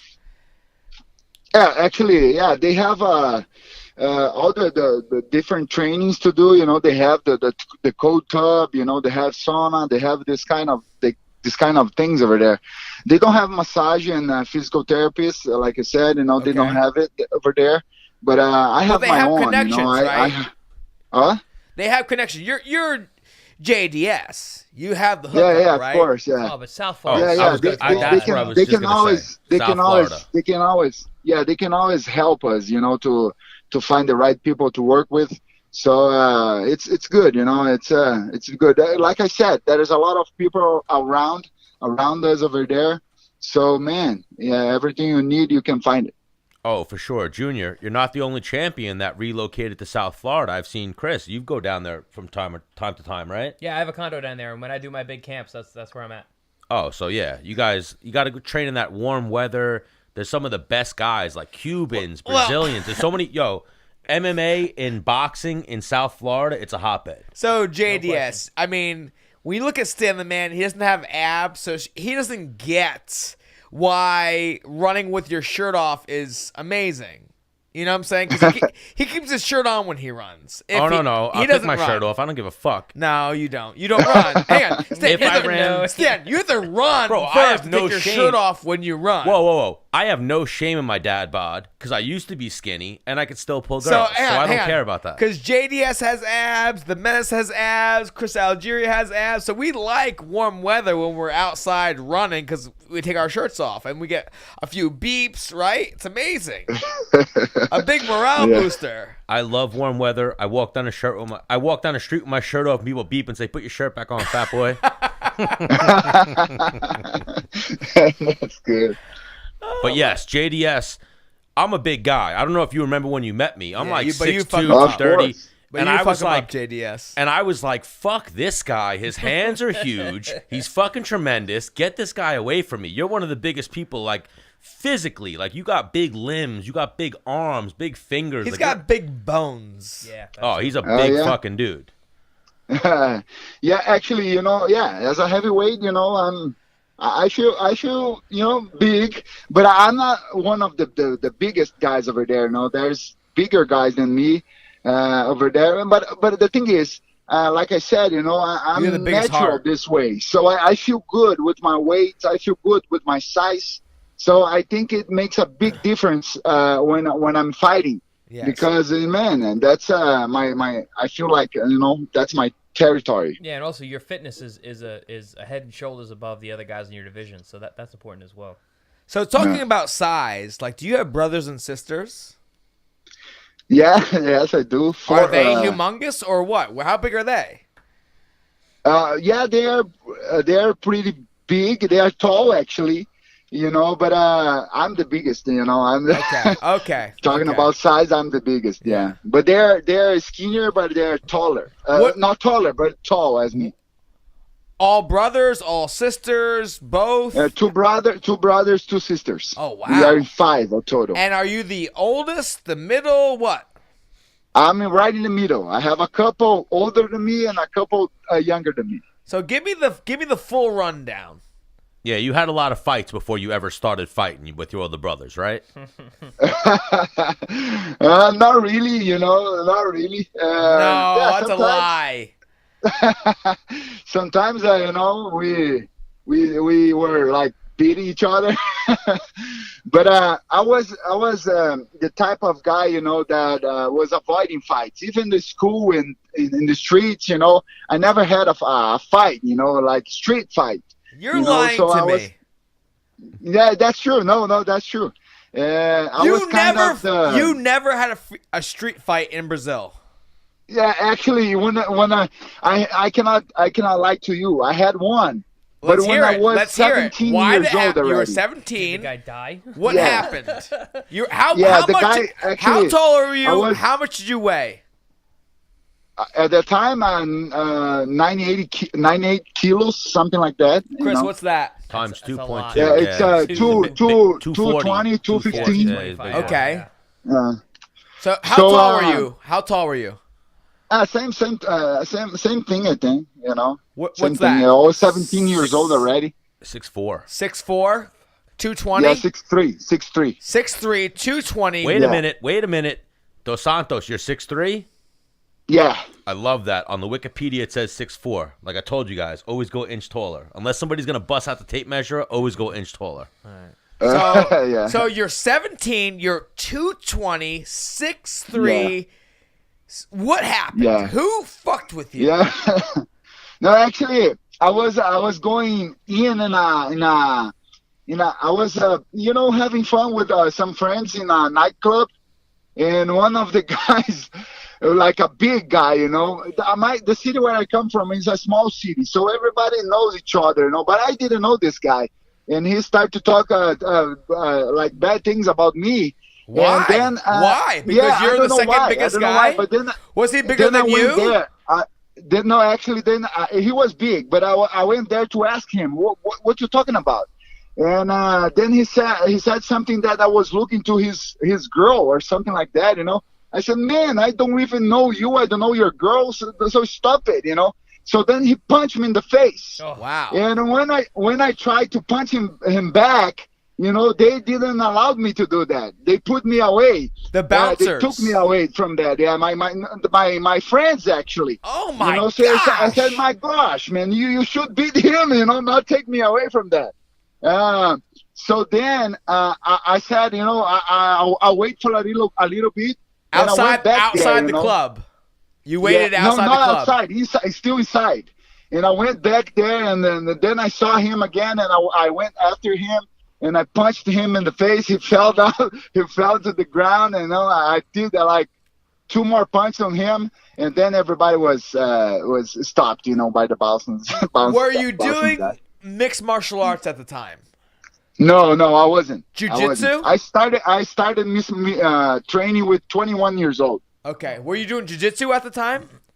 No, I wasn't. Nothing. Actually, at 17 years old, I was working as helping on constructions. Wow. So that's why your hands are so strong in your... Mm-hmm. Yeah, I've always... Because you guys don't have like big cranes like we have in the United States. No, I'm kidding. They got him. Well, now, obviously, JDS, paying attention to your career. I know you're a boxing-centric, you're a boxing-heavy fighter. You've called out Anthony Joshua, Deontay Wilder, all these guys. Did you watch the fight this weekend? Ooh. Yes, I did, yeah. And I was, actually, I don't know if like many people are talking about a lot of stupid things about Andy Ruiz, If you know about boxing, if you know this guy, you shouldn't be saying like stupid things, because of course, Joshua was the favorite to win, but he had big chances to win. That guy has power, that guy has speed, and he has a lot of abilities on boxing, and also a hard chin. He did Thank great. you, champ. You could not have said Yeah, that he better. did great. He did great. Guys who know boxing know Andy Ruiz is a very real threat and a very, very dangerous opponent. Thank you for saying that. Yeah. The first time he got dropped was Joshua. He's never been dropped in his career until that 3rd round with Joshua. Yeah. And then he got up 30 seconds later and dropped Joshua. Yeah, but like it shows us how tough Joshua is, we cannot take anything away from the champion, the former champion, actually, but we have to give a shout out for Andrew Ruiz. He did so well, and man, I think he's gonna be bothering these guys a lot because he has a different style and a very good style. Because he's on the inside all the time, throwing hard punches and fast punches. So he's a tough fight for any one of them. Oh, for sure. Even his one loss. Who was it to Parker? And Joseph Parker's a very good fighter. It was a majority decision. It was a close fight. Maybe you could have gave it to Ruiz. And he's, again, never been knocked down. First time he's ever been knocked down or in a really difficult fight was Joshua, and he overcame adversity. Bro, watch the third round. He was ready for that. He gets dropped, and when Joshua comes to finish him, he drops Joshua. Nope, not today. That was beautiful. And then from that point on, the fight is all Ruiz. Yeah. All Ruiz. Yeah. So, JDS. I'm a big fan of Joshua. Not because he's a great fighter, but because of his personality. He's a nice guy. I met him in Brazil, and we had some good times over there. But he's a nice guy. But Andy Ruiz, man, he did so good. So now, did you watch the whole card? You watched the undercard as well? No, not really. I wasn't at home. JDS, you're missing out, man. You could have seen Chris Algieri versus Tommy Coyle. Great body work. Yeah. I heard there's some great fights over there. I'm gonna watch. I'm still gonna watch that. No, we fought early on the card so we could be prime time. The feature fight? Yeah. Yeah, he was the feature fight. So one or two fights before the co-main event. For sure. Oh, yeah. If you want to watch some really good technical boxing, you find Chris Algieri's fights. So nice. JDS, so Conor McGregor fights Mayweather. A few guys start speaking out how they want to go from MMA fights to a bigger money fight and do a boxing fight. What about yourself? The heavyweight division right now in boxing is roaring. You have a really big following. You're a really good fighter. Come on over, champ. Come on over. What? Yeah, brother. Who would you want to fight at heavyweight? Anyone, bro. The champion, of course. Actually, there's a few champions though in boxing. So which one? Look what I want to do. When I was the champion back in 2012, the UFC champion, I challenged Vladimir Klitschko for a boxing match. But of course, I'm not a good promoter as McGregor. So nobody gave me much attention. He replied to me, but nobody gave it much attention. And then I lost my belt. So it wasn't making much sense anymore.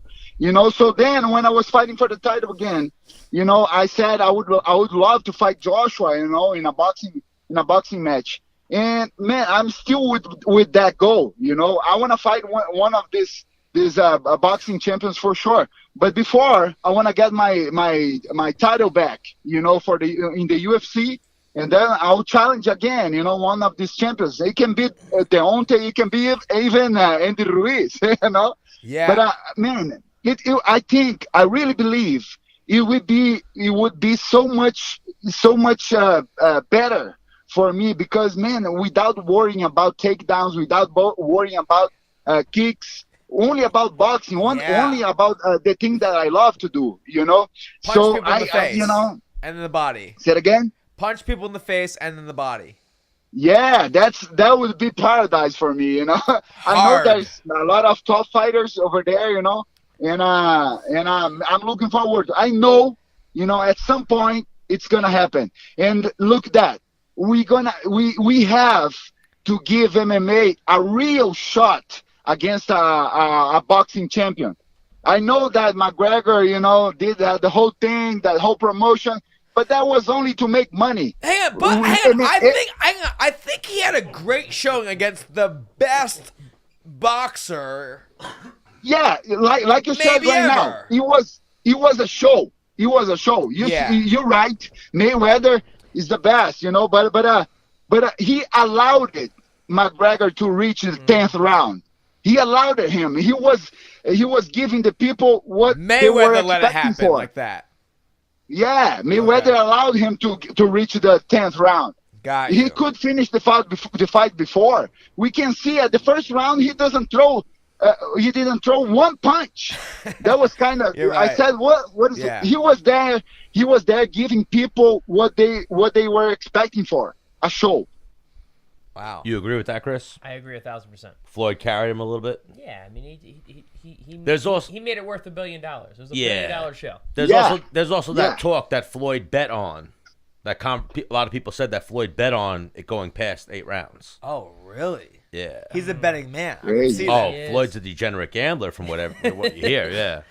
He likes Yeah, to gamble. so you know what? Let's give MMA a real shot against a boxing champion, and that's all about me, baby. Hang on.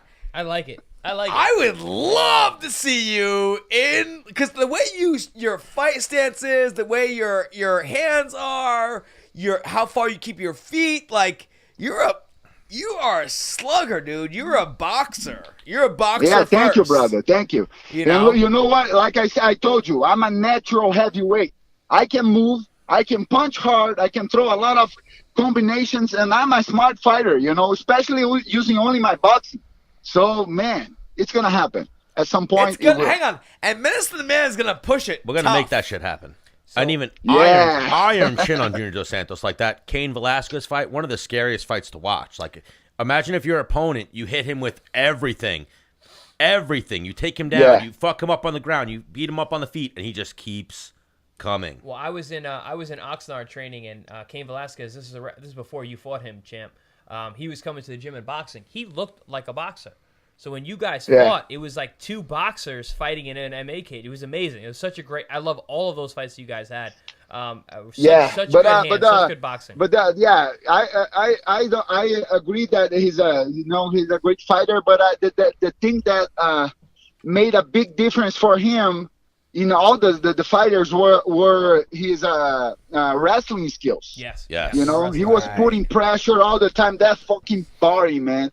He was putting pressure all the time on me, and that made me very tired, And then he connected some punches as well because I was expecting the takedown.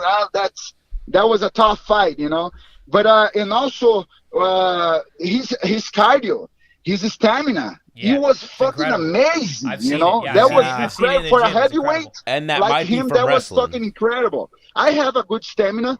In the 5th round, he was still jumping. I said, "What is that, man?" So yeah, but yeah, we did three big fights, and I hope at some point we can do that 4th. Hang on, champ. I don't know if his knee's gonna hold up. His whole No body. way. Yeah. His whole No body. way, brother. I don't want to go. I don't want to talk about that. But it's this sport is very tough. Very tough. I was gonna say something. It totally left my mind. Well, just how physical the sport is. Like, you were the champion a little bit young for a heavyweight. Like, what were you, 31 when you won the title? 32 when you won the title? Usually I was 27. Oh my God. So Yeah, yeah, that's why. 27. 2012. Usually heavyweights are peaking at 35, 36, 37, 38. You see Yeah. like a DC right now. What is DC? Yeah, but I'll become champion about? again. Heavyweights? I'll become champion. What become champion again what are you with talking 35 about? years old. He was the champion at 27. I believe Yeah. it, champ. I'm 35 too. And Junior, believe it. Yeah. Junior was an outlier at 27. Usually heavyweights, look at the history of the heavyweight division. They are the champions or they peak at 37, 38. Champ, is that true? Yeah, kind of. Yeah. Yeah. Well, Completely Stan's fat, so he's like trying. I'm to 35 right now, and I'm gonna become champion again. So that's I like fine. it. Well, yeah, I know it, champ. I know the heavyweight lineage. Dennis is short and he's an idiot, so Yeah, sometimes I only he doesn't pay attention to little guys. I guess. Yeah, he only pays attention to little guys, but I know heavyweights like Junior Dos 'Cause Santos. he's a heavyweight. JDS was an outlier. He was the young guy who came in and beat some older guys, and even Kane was an outlier. Like, they're two guys who obviously the rivalry is the heavyweight division of this era, but they changed the game. Before that, it was 35, 36, 37, 38. They were the two young guys that fought over the title. So, hang on. Love Cain Velasquez. I'm not trying to talk smack on him at all, but my strength coach would show me his strength training Like, obviously, it's posted on the internet. And it's like, what the fuck is that guy doing? A lot of that. Herky jerky. Like, shit. what? Like you're gonna get hurt. Yeah. Yeah, and that's why his knees were blowing out. And he's always getting hurt with his back and shit like that. And that's why. So, JDS is working with Phil Daru, who's like a goddamn scientist. Genius. One of our best Yeah, interviews. he is. Oh my He is. gosh. What's it like working with Phil? It feels very good, man. Every time when I'm I'm training with him, it feels good. It seems like I have the perception that he knows what he's doing for my best. Right. So it's important to feel this way, for us athletes. And if you feel like shit, he's not like, come on, you're being a pussy. He's like, all right, we're gonna do this instead. Yeah.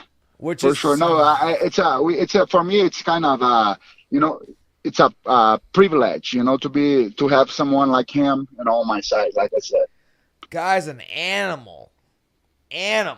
Like when he talks, you're just like, yep, exactly. yeah, very, very smart. Like, I don't know what you're saying, but I agree. Right? All right. Well, Junior, I understand you recently had a birth of a child, right? Maria. Yeah, 23 days ago, and my daughter was born, and man, we are having amazing times. I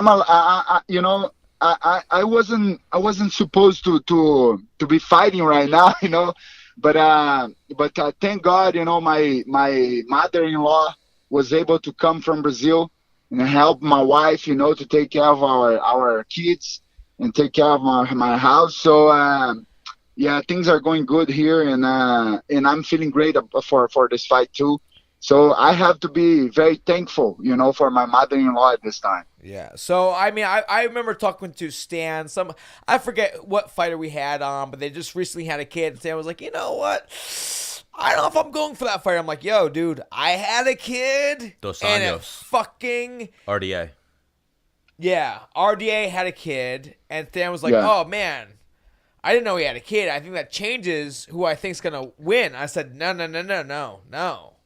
Like, when you have a kid, you actually want to be out of the house a little bit more, so you train more.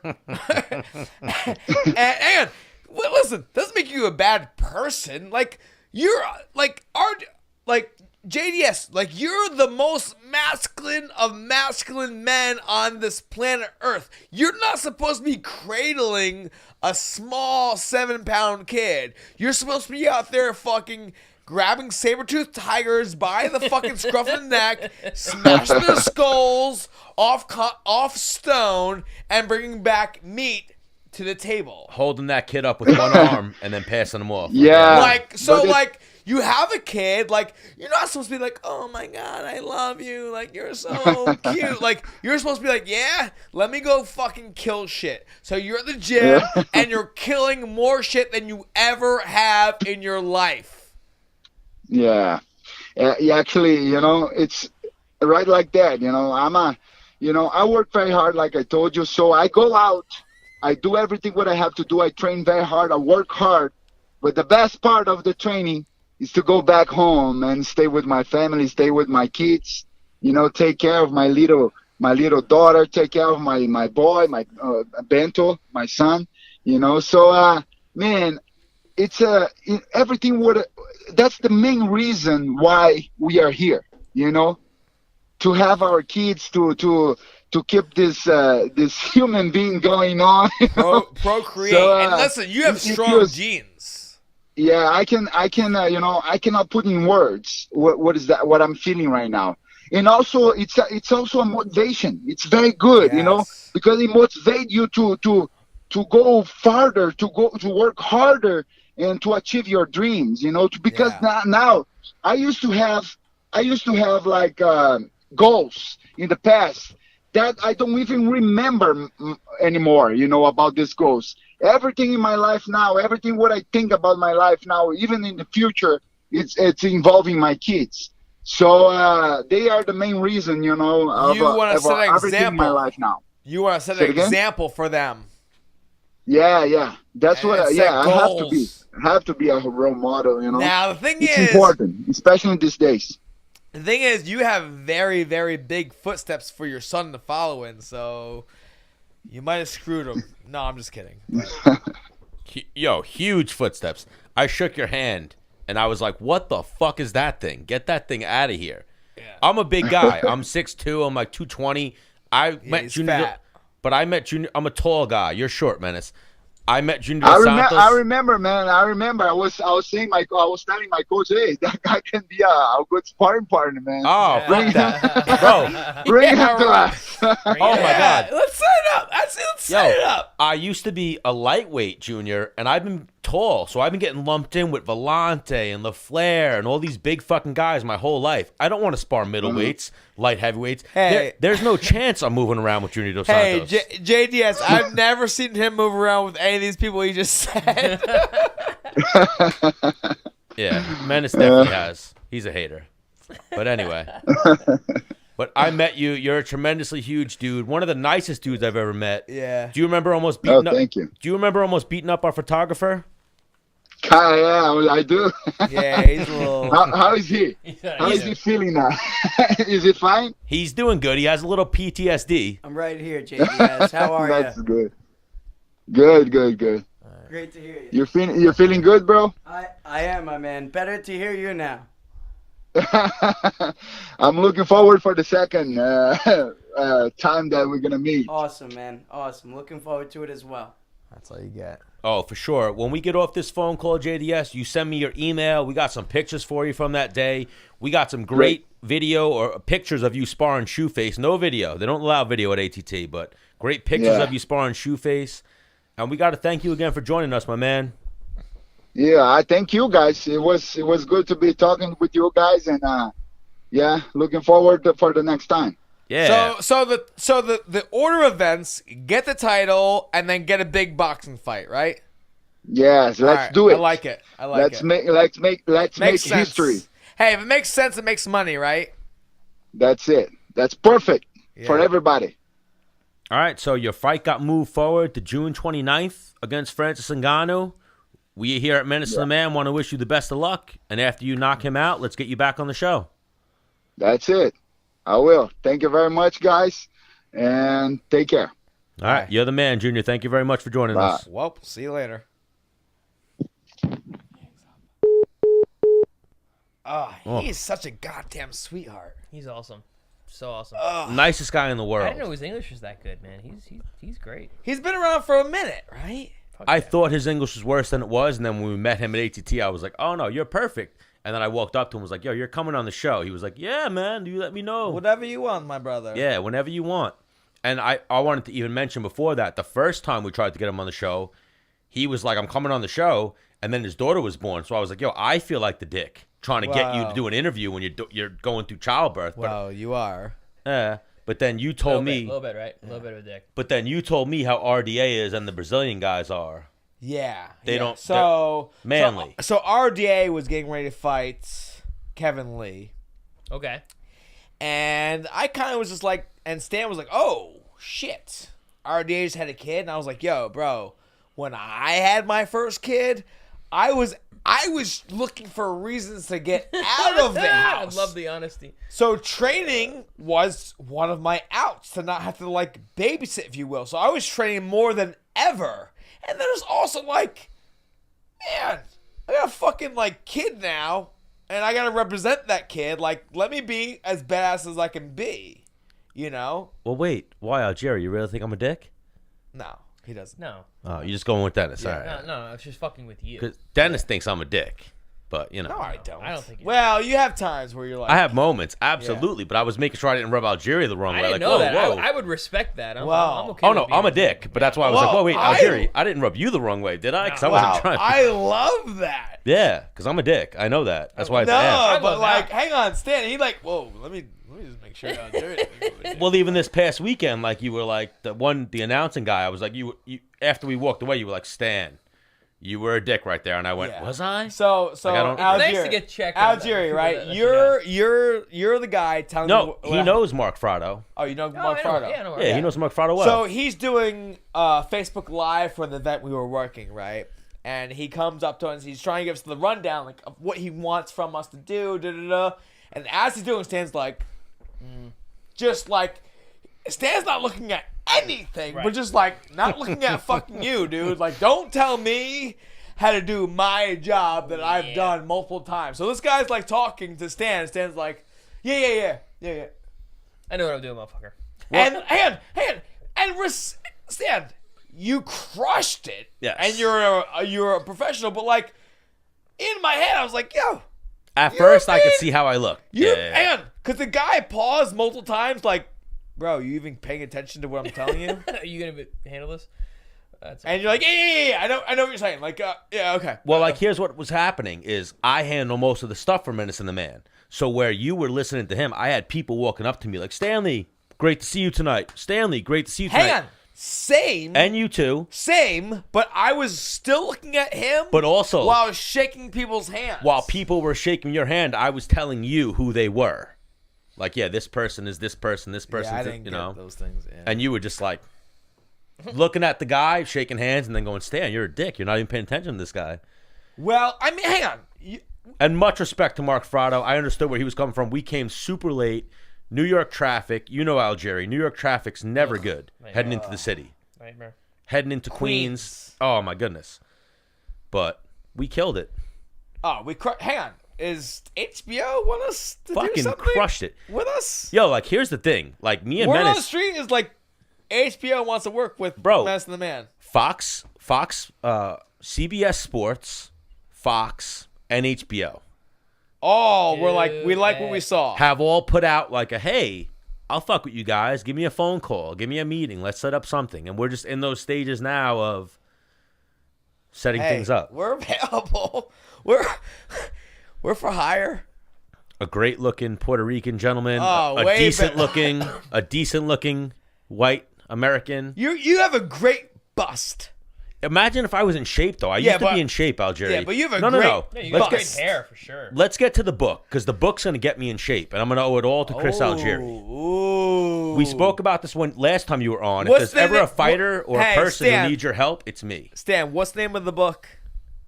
The Fighter's Lifestyle? Fighter's Kitchen. Fighter's Kitchen. Because abs are made where? In the kitchen. Motherfucking kitchen. Boom. In the kitchen. And even I remember telling you last time you came on, whenever I've skinnied up, it's off of a diet that Chris Algieri created that he gave to Ryan LaFleur, and Ryan LaFleur sent to me. For real, that's what it is. I think he's still using the same diet. Same diet. Oh no, 100. Hang on. I gave him in 2013. I used Chris Algieri's diet for 8 years. Yeah, 100%. Always made weight. If it ain't broke, don't fix it. If it ain't Well, broke. I was cutting weight the wrong way, not eating. As are 99% of people. Everyone. And then LaFleur was like, yo, are you eating? You look fucked up. And this was like 2000, maybe 11, like a long time ago. And he was like, no, I'm going to give you a diet for my boy. And this is when you were his boy, before you were the Chris Algieri. So he sent me a diet from Chris Algieri. I was always the Chris Algieri, especially in my mind. Oh, absolutely. But this is before like the world champion Chris Algieri, before you like made it. And I was like, all right, let me read this diet. And the pounds like fucking dropped off ridiculously. So yeah, Chris, how long have you been a nutritionist or doing this diet thing? I graduated with my master's degree in 2010. And you jumped right into it. I got my certification in 2011 for sports nutrition, and then was working right from there. How'd you meet Daru? Is Daru part of that umbrella? Yeah. Where did this crew get established? The fucking dream team. Yeah. Through Corey Peacock, Dr. Corey Peacock down in he is a senior professor down at Nova Southeastern NSU, and he works with a lot of the guys over at HK Kickboxing. Works with some of those guys down there. I see. He comes and just watches workouts. And Corey's fucking brilliant. Works with guys off of what they've done, what he's seen. Corey's my partner, so we work. Every fighter that I work with, he works with. Every fighter that he works with, I work with. Me and Corey work like hand in hand. So Jacobs, he works with a little bit too. Jacobs is different. He's okay. He's a bit of a. He's at a different shelf. Got you.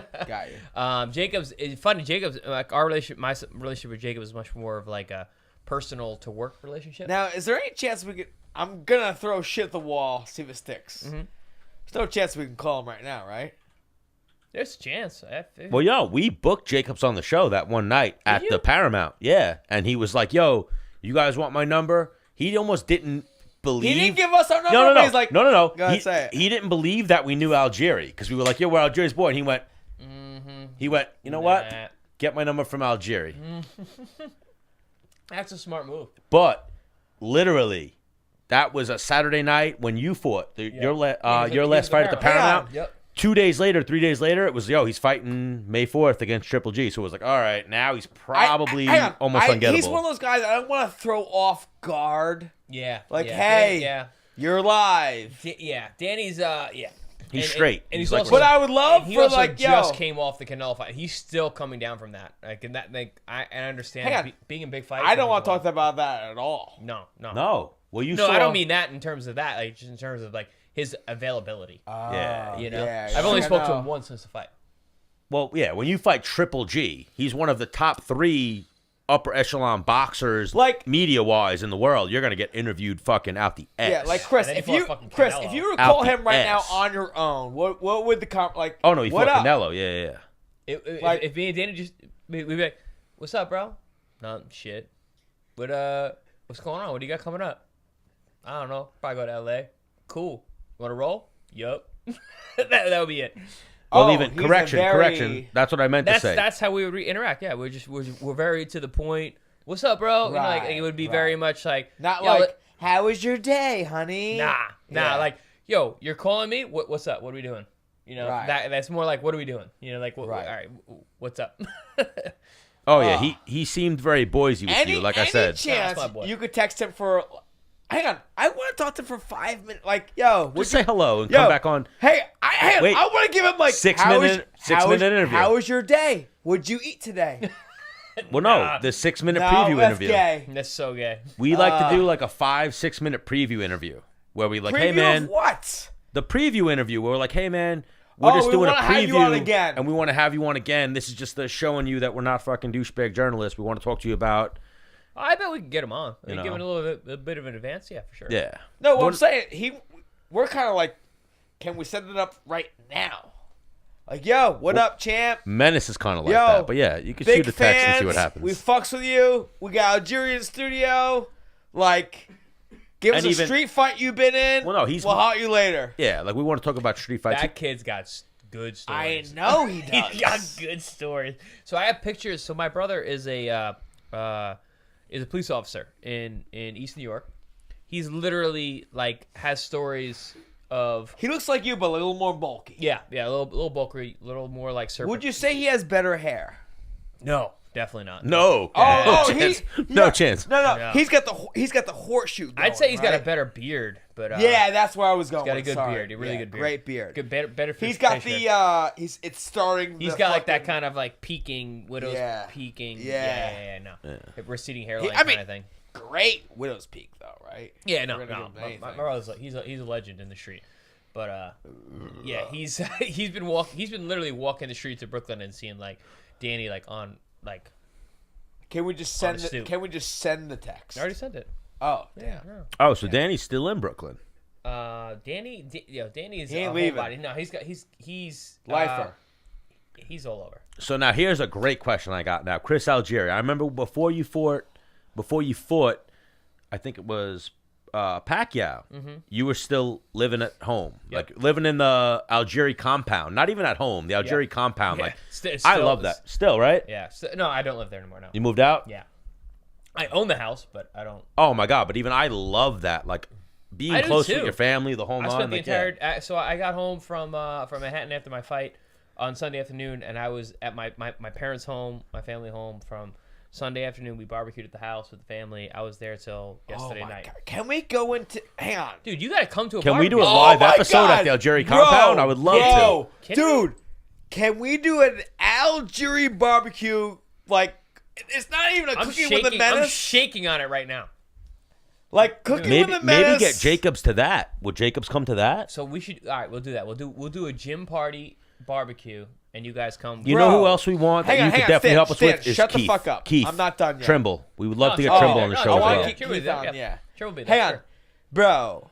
The pictures this man puts up of the grill and like how big the grill is Slays. with what's on Slays. it. It's like, did you kill 7 pigs in the backyard and now it's on the grill? And then we went and got more because it was just not enough.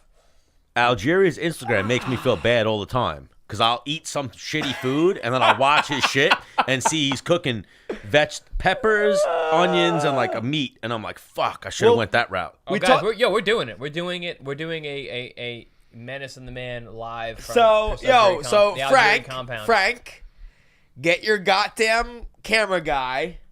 We're going to the Algieri compound, and we're doing Cook with Menace there. Well, that's even HBO did it. We'll do it this way. From the HBO thing is where I got into it, and I remember seeing like your dad's a character. If we did a pig roast, because like you got bring your shit. That's a whole day.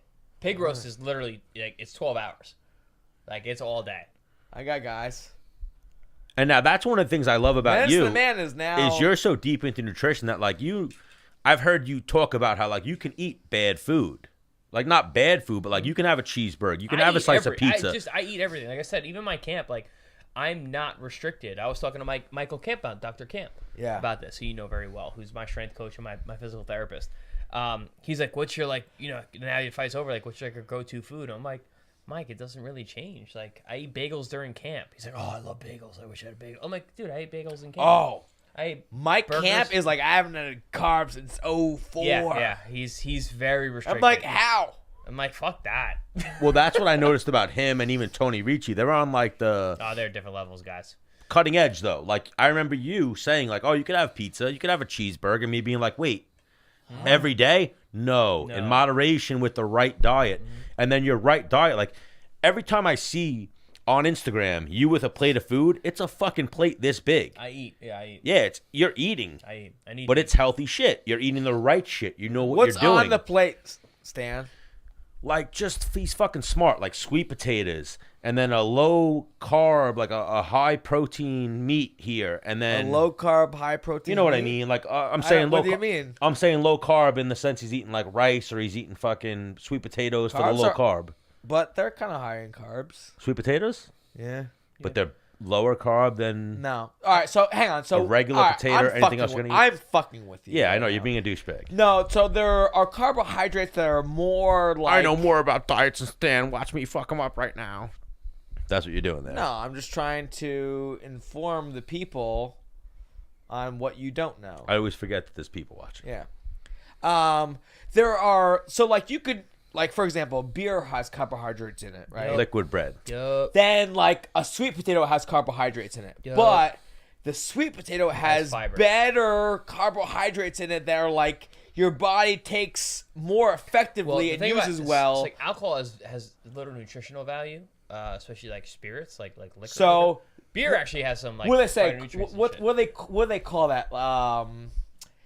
Like, zero, like, wasted calories. There's net carbs and there's wasted calories.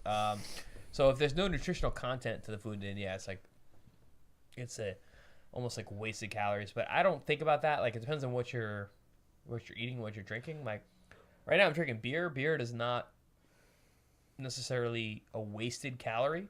It's definitely a high calorie item. But there's certain antioxidants and phytonutrients in beer that are actually pretty healthy for you, and there's like yeast and things like that. So I've noticed if I knock down 12 beers in one night, I may want Taco Bell, but if I fight Taco Bell that crave in the morning, I am not hungry until fucking noon. Yep. Because alcohol you put a lot of carbs in your body late at night. Right. But I mean, even depending on the kind of beer that you're drinking, there's not that much carbs. Like, you're not carbo loading with beer. Yeah, but there's a ton of calories. A lot of calories, yeah. Because alcohol is 7 calories per gram. Because I love how people are like, I don't know how to fucking lose weight. Well, bitch. Stop drinking, bitch. Well, no. Burn more calories than you're taking in. Well, that's the end of the day, that's the fucking story. People are like, yo, how do I lose weight? I'm like, I don't know, move more than you eat. What do you mean? I'm hungry all the time. Eat more. Like, yeah, but then I don't want to gain weight. Move more. It's not that hard. Like, simple science. Yep. Like, everybody that's watching this right now has time to move at least 4 to 5 miles a day. Easy. I don't even care if you fucking work a 12-hour shift. You still have time to move 4 to 5 miles a day. Yep. Like even if you, let's say you walked 5 miles, how long would that take? They have great trackers now. Like I'm wearing a Polar watch right now. These things are fucking awesome. Like I know how many calories they're burning a day. How long would, let's say you worked your full day, like, I'm tired. Well, it depends what your job is. If your job is sitting at a fucking desk, you're not moving that much. Yeah. You take the elevator to work and you fucking park really close. And Hang on. When I see an escalator and I see stairs, guess what I Yeah, take? you take the fucking stairs. Because fucking I want to be better than the next fucking guy. You know who takes the escalator? Stairs. Stan. I take stairs. Well, I have a broken leg, so that's why I take How long ago did it break, Stan? I have metal in my fucking leg, Stan! Dennis. You never heal from it. Stan. So, Algieri. Stan. I got metal on my answer the hand. I question. still punch people. Well, no. Stan, Here. answer Stan. Oh, No, I no. love that. I love that. Hang on. Ready for this? Algieri's super Stan, smart, was almost a Stan. doctor. Have you ever heard of a pylon fracture? Yeah. They're not, you don't That recover sucks. from How the them. fuck did you do that? Defending a pussy? takedown. But here, Hey, he got taken down. when I met doctors, Yeah, no. Ex-John, I defended the takedown. I didn't get taken down. I defended that takedown. But when I went to the doctors, they were like, yeah, like Anderson Silva, Paul George, all these guys that you've seen break their legs, they were luckier than you. What you did, you fucked yourself up. That sucks. Pylon fractures All are right. really fucked So up. we're talking to someone who knows the body. Hang on. I give you a hard time because I want you to overcome it. Yes, absolutely. You're a When was you're a that? How tough long love ago was coach. January of 2017. Oh, it wasn't even that long ago. Fuck. Yeah, but I should have made the comeback by now, but I have like a thing in Well, my you head. got the Fighter's Kitchen now, so. Oh, 100%. Well, even there, that's where I was going to segue to. Is the Fighter's Kitchen almost cooking for dummies, or do I need to know how to cook to understand it? Or Guy, all right, so this is a big thing that I have to tell Can people. you Like, read? I'm not a chef. Like I'm not a chef. People are like, oh, Bullshit. You're a chef. People are like, I didn't know you were a chef. I'm like, I'm not a fucking chef. A lot of the recipes that are in that book I developed while in training camps, living in hotels. wow. Hotels on hot plates. So you really don't consider yourself a chef? No, I'm 100% not a chef. Well, You post a lot of food porn. Like Doesn't you're a matter. chef. I'm not a chef. he's an artist. Yo, Thank you. you are an artist. I'm an artist. I am not a chef. I'm an artist. I was an artist before I was ever a cook. I am a cook at best. I am by far not a chef. I will never take anything away from chefs. They are incredible people. They're trained at what they do. Yeah. That's like saying like I'm a doctor. I'm not. You know, I'm not a fucking chef either. I didn't go to school for it. But you're smart as shit in those areas a little bit. I Yes. do my homework. Well, like I was saying, I watch Dennis's Instagram, and he obviously insults me a lot, so I feel bad. Like, oh, he's insulting me, but I don't really feel bad. But then I watch your Instagram, and I'm like, yo, this motherfucker's on point, like 24/7. Like his breakfast, lunch, and dinner, even not in training camp, is a healthy meal. Yeah, it doesn't change much for me. Honestly. Following Chris Algieri and being a professional fighter affected my career. Yeah, good luck. I Yeah. think it has affected a lot of careers. Well, no, A I'm lot of saying, guys like- reach out to me.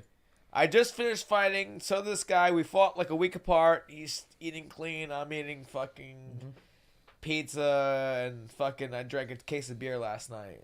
Well, that's the only thing that changes for me between fight camp and not fight camp is beer.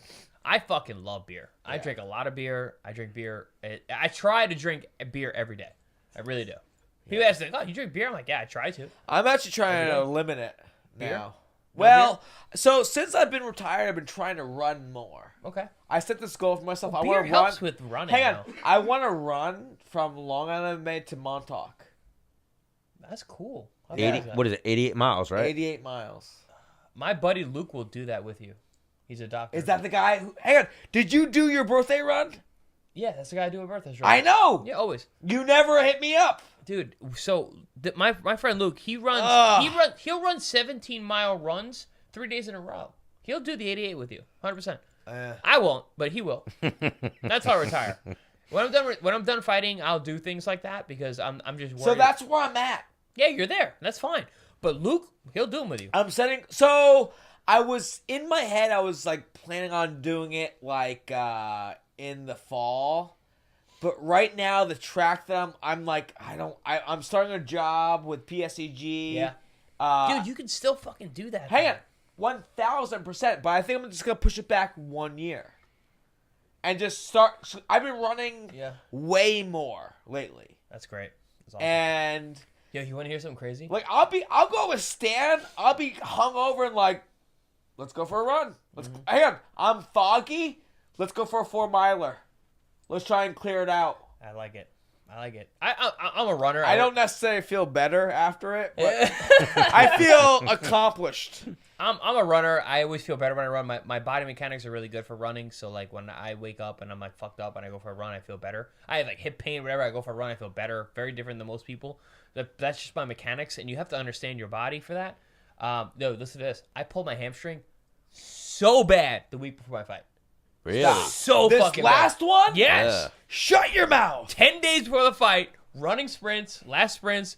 I'm Bang. talking pop, like walking, limping home on a Tuesday, calling Dr. Mike Camp, being like, I just pulled my hamstring. I don't know how bad this is. He's like, how bad? I'm like, I'm limping home. I'm walking on my toes back to my apartment. Wow. I had literally was getting treated every single fucking day for my I hamstring. tell you what, man. Michael Camp is an assassin. Midas touch. Bro. Midas touch. Bro, do you remember Davidius? Yeah. He hyperextended my... I was helping him get ready for a fight. Just, hey, man, I'll help you out. Just finish the Ultimate Fighter. Like, let me help you, whatever. He hyperextended my... Like, he armbarred me. And you know how the Russians are. Right before the I know Brandao fight. he's not Russian. Right before the Brandao fight, But, like, right? I don't... What's he from? Ukraine or some shit? Whatever, it was Eastern Like, whatever. Bloc, I yeah. consider him Russian. They don't play for, like, oh... They need, like... Or, like, let's say you get you in a position where you should tap. And I could be like, oh, I could tap you here and I'll let it go. No. They need to feel this. Like, hard smacking. Right? So this dude, my elbow goes... Pops. I'm like, you motherfucker. So I tap, Motherfucker. whatever. Get out. I'm like, yo, that fucking happened. I did 3 more rounds with this motherfucker, and I beat the fucking shit out of him. Like, yo, that was fucked up what you did. The next day, my elbow was this big, Chris. Yeah. Well, now, was that right before Brandao? Yo, That I was what hang fucked on. up your arm before I Brandao, was right? 4 weeks out. I go to Yeah. Mike. My elbow is purple, blue, the whole Jesus. Lithuanian Lithuanian. is what the video is. Black Yeah. Widow. Yeah, same shit though. Similar. Northeast. Like they don't. Oh, so you had, what are those called again? KT tape. Yeah. So yeah, Mike, like you said, Mike can't. He's the Midas fucking touch. Literally, you go to that guy with career-ending injuries, and he's like, "You're good." John John Amato. Dr. John. He did a lot of work on my hamstring. He's awesome. Huge on that tape. He was the guy that I was going to who was taped me up for training the whole week, the whole time. Wow. So I was 10 days before the fight, pulled the hamstring really bad bruising on my Achilles. So was you John did- Amato coming to your training session taping up, or you had to go hit? I was going to his house so he could tape me up in his garage Wow. on my So way to training. when you tore it, you didn't shut it down. You kept training. Well, I hang on. I missed one sparring session. Out of the advice of Mike Camp and John Amato They said not to do. They didn't want me to spar that last time. I had to spar. It was my last sparring for your session. mental. Yeah, 100%. From a fighter's mental, I was fighting a 12-rounder, but I was like, I need to get 8 in. And it was 3 days after I tore my hamstring, and I was like, And fuck you it. got it done in 7. And I got the fight done. The fight went 8. Yeah, it went 8. Wow. Oh, shit, that's funny. I didn't even think about that. Yeah, the fight went full 8 rounds. Then he quit at the end of the 8th. But yeah, wow. That makes Did sense. you watch that fight, Menace, yet? Him versus Tommy Coyle? Yeah. The body work was He fucking went. Hang on. amazing. I was like, I know what that feels like. Amazing, though. I know what that I was feels relentless like. that night. I was really trying to. You were relentless with the body work. yeah. Like, more so than other boxers almost. Like, your body work was fucking amazing that night. Like, me growing up like a student of boxing, I grew up on boxing before MMA. You never see people go to the body like that. Like, you were almost, at one point, what killed me, you were getting him with your feints, and then when he would cover up, Bang, bang. Bang. Yeah, I was throwing combinations to the body, yeah. oh, that's what I'm saying, combinations. You didn't even go to the head. You were like 3-piece, 3-4 4-piece. to the body. Yeah. Up, gut hook on both sides, and then get out. It was dangerous because we got a shorter guy, and like even a lot of the facial damage, like people are like, oh my god, your eyes. The eyes are never a problem at all. It was just facial swelling, but like we were banging heads a lot. I got a shorter guy, and I'm trying to get to his body, so I gotta like reach around and get low, and his head was right there. he landed some good shots too, which definitely didn't help with the eyes. But the eyes are never an issue. Well, even that, like on your comeback trail now, that guy's a fucking stud. No, it's cool. Tommy's That was your beast. step back up into the upper echelon. I was excited for this fight because I knew he was a dangerous, tough guy. So what's that like? Because I've gotten ready for guys. I'm like, this guy's not at my level. Mm-hmm. Like, it's hard to mentally get prepared to fight someone who you think like. No, Coyle's that No, level. I know. Coyle's Hang on. fucking good. I know that, and that's why he said I'm as excited to fight him. Mm-hmm. But you've been there. Yeah. How many times would you say you've been like, oh my god, this guy? Well, my first 2 fights back were like that. It was like my first fight, I fought a guy who was like, he was like a 12-10 guy. Now, how do you overcome that? That one wasn't hard because I was so scared because I haven't fought in so long. Oh. I was like 2.5 years. Like I'm like maybe I don't have it. Hang on. So, which brings it back to Maldonado. Yeah. Like you're saying, oh, he hasn't fought in 2 years, and like I don't know if he's like. That's why I said it. I was terrified of that fight, and I was like, yo, if I lose a round in this fight, I'm quitting. Your first fight back at the Paramount. My first fight back in Paramount, I fought a very tough guy, very very tough guy, and he's gone the distance with everybody. He won 3 rounds against Robert Easter. Like he's a very very tough guy. And I said, if I lose a round against this guy, I'm quitting. Because he's just our matchup, he just had no chance. Very very tough guy, but I was terrified because he could punch too. Yeah, he's a hard puncher, and I was just like, I'm like, yo, well, I don't know if my chin is there anymore. We had on Cejudo earlier, and I was telling him, hey, you're Mexican, I'm Puerto Rican. Mm-hmm. Like one thing that Latinos don't do is fucking quit. Yeah. Like, I will fucking claw your eyes out before you fucking beat me type shit. You know what I mean? Yeah. And you went against a very, like, he's Puerto Rican to the fucking bone. Yeah. You know what I mean? Like... Well, yeah, we were at that fight. We were at the Angel Hernandez fight. We were at your first fight back. Yeah, that's the fight we were at. He's a super tough dude. Yeah. And he's one of those guys who pushes you and makes you go the distance. And, like, his record sucks, but, like, he's in there. And, like, maybe if he had the right training and the right coaches, training he'd partner. probably be really good. Yeah. Great training partner. So it was a good comeback fight. And now the But next I was fight, terrified of that fight. you versus Gonzalez, he was your training partner, right? He that was the guy the I fight. actually trained with. Yeah. I had the flu that week. I felt fucking... I've never felt so bad in a fight the way that I felt that night. So now, you knowing so much about the way the body works and nutrition, do fighters sometimes catch like the flu or sickness as they start? Happens a lot. As they start coming Happens down. often. Yeah, it happens often. Sergio Mora was the commentator for my fight the other night, and someone was like, "Hey, well, Chris faded his last fight. Do you suspect him to fade this time?" And Sergio was like, "No, Chris said he had the flu, and every fighter knows what that's like. Yeah. It happens. Yo, listen, that's our job. Fighting is our job. Hey. You don't always want to go to your job. Knock on wood, never happened to God me. bless you. I would like to think it's because... Puerto Rican people don't get sick? No, like... It's because the diet that Chris Algieri gave you. Really. Shortcuts. So I put up a post, like, I don't know, a couple days ago, like, dentistry, not a shortcut. Yeah. Like, Dentistry, I've I like always done everything As best someone I who's could helped, do. I would think Chris, too. As someone who's helped, listen. As someone who's helped Dennis in his career from an outside third person perspective, I can attest to that. The guy does everything you fucking tell him to do. He questions everything. You're very meticulous. Well, why? You know what I mean? Like, I want to know exactly why. And, like, 'cause I've had, like, so Chris never had, actually, he's been around nephews that probably have been sick and shit like that while you're in training camp. Hang on. I've had, like, my son sick. Never. And then the girl I was with sick. Full blown. And I'd be in, like, fucking missed training camp and nothing. I think whatever they maybe had just went, like, and went out sweat within, like, an hour. You know what I'm saying? Yeah. Like, I was constantly, All like, right, let me get real fucking nerdy on you guys. Ready? Yeah. Ready? Okay. So, there's an aspect of survival where you're attracted to the opposite sex of people who have an opposite immune system of yourself. So Really? The people you end with, generally the people you end up with, don't make you sick, because that would, in nature, that would be a problem, right? If you're both sick and trying to raise a child, it's a fucking problem. in nature, you're literally attracted via pheromones to someone who is an opposite immune system of yourself. So the reason why I had kids with my kid's mom, Most likely. Is she's that 5, Does she smell 8. good? Does she smell good? To you? She doesn't smell bad. So That's good. A lot of it's related to Her brother's 6'7". Oh, so you went for So I mean, in my a breeder. 1,000,000%. Hang on. Menace was like, I'm gonna change this No, Bermuda's height thing. Hang on. Subconsciously, I remember being like driving and thinking it because I had dated her for a long time. Mm-hmm.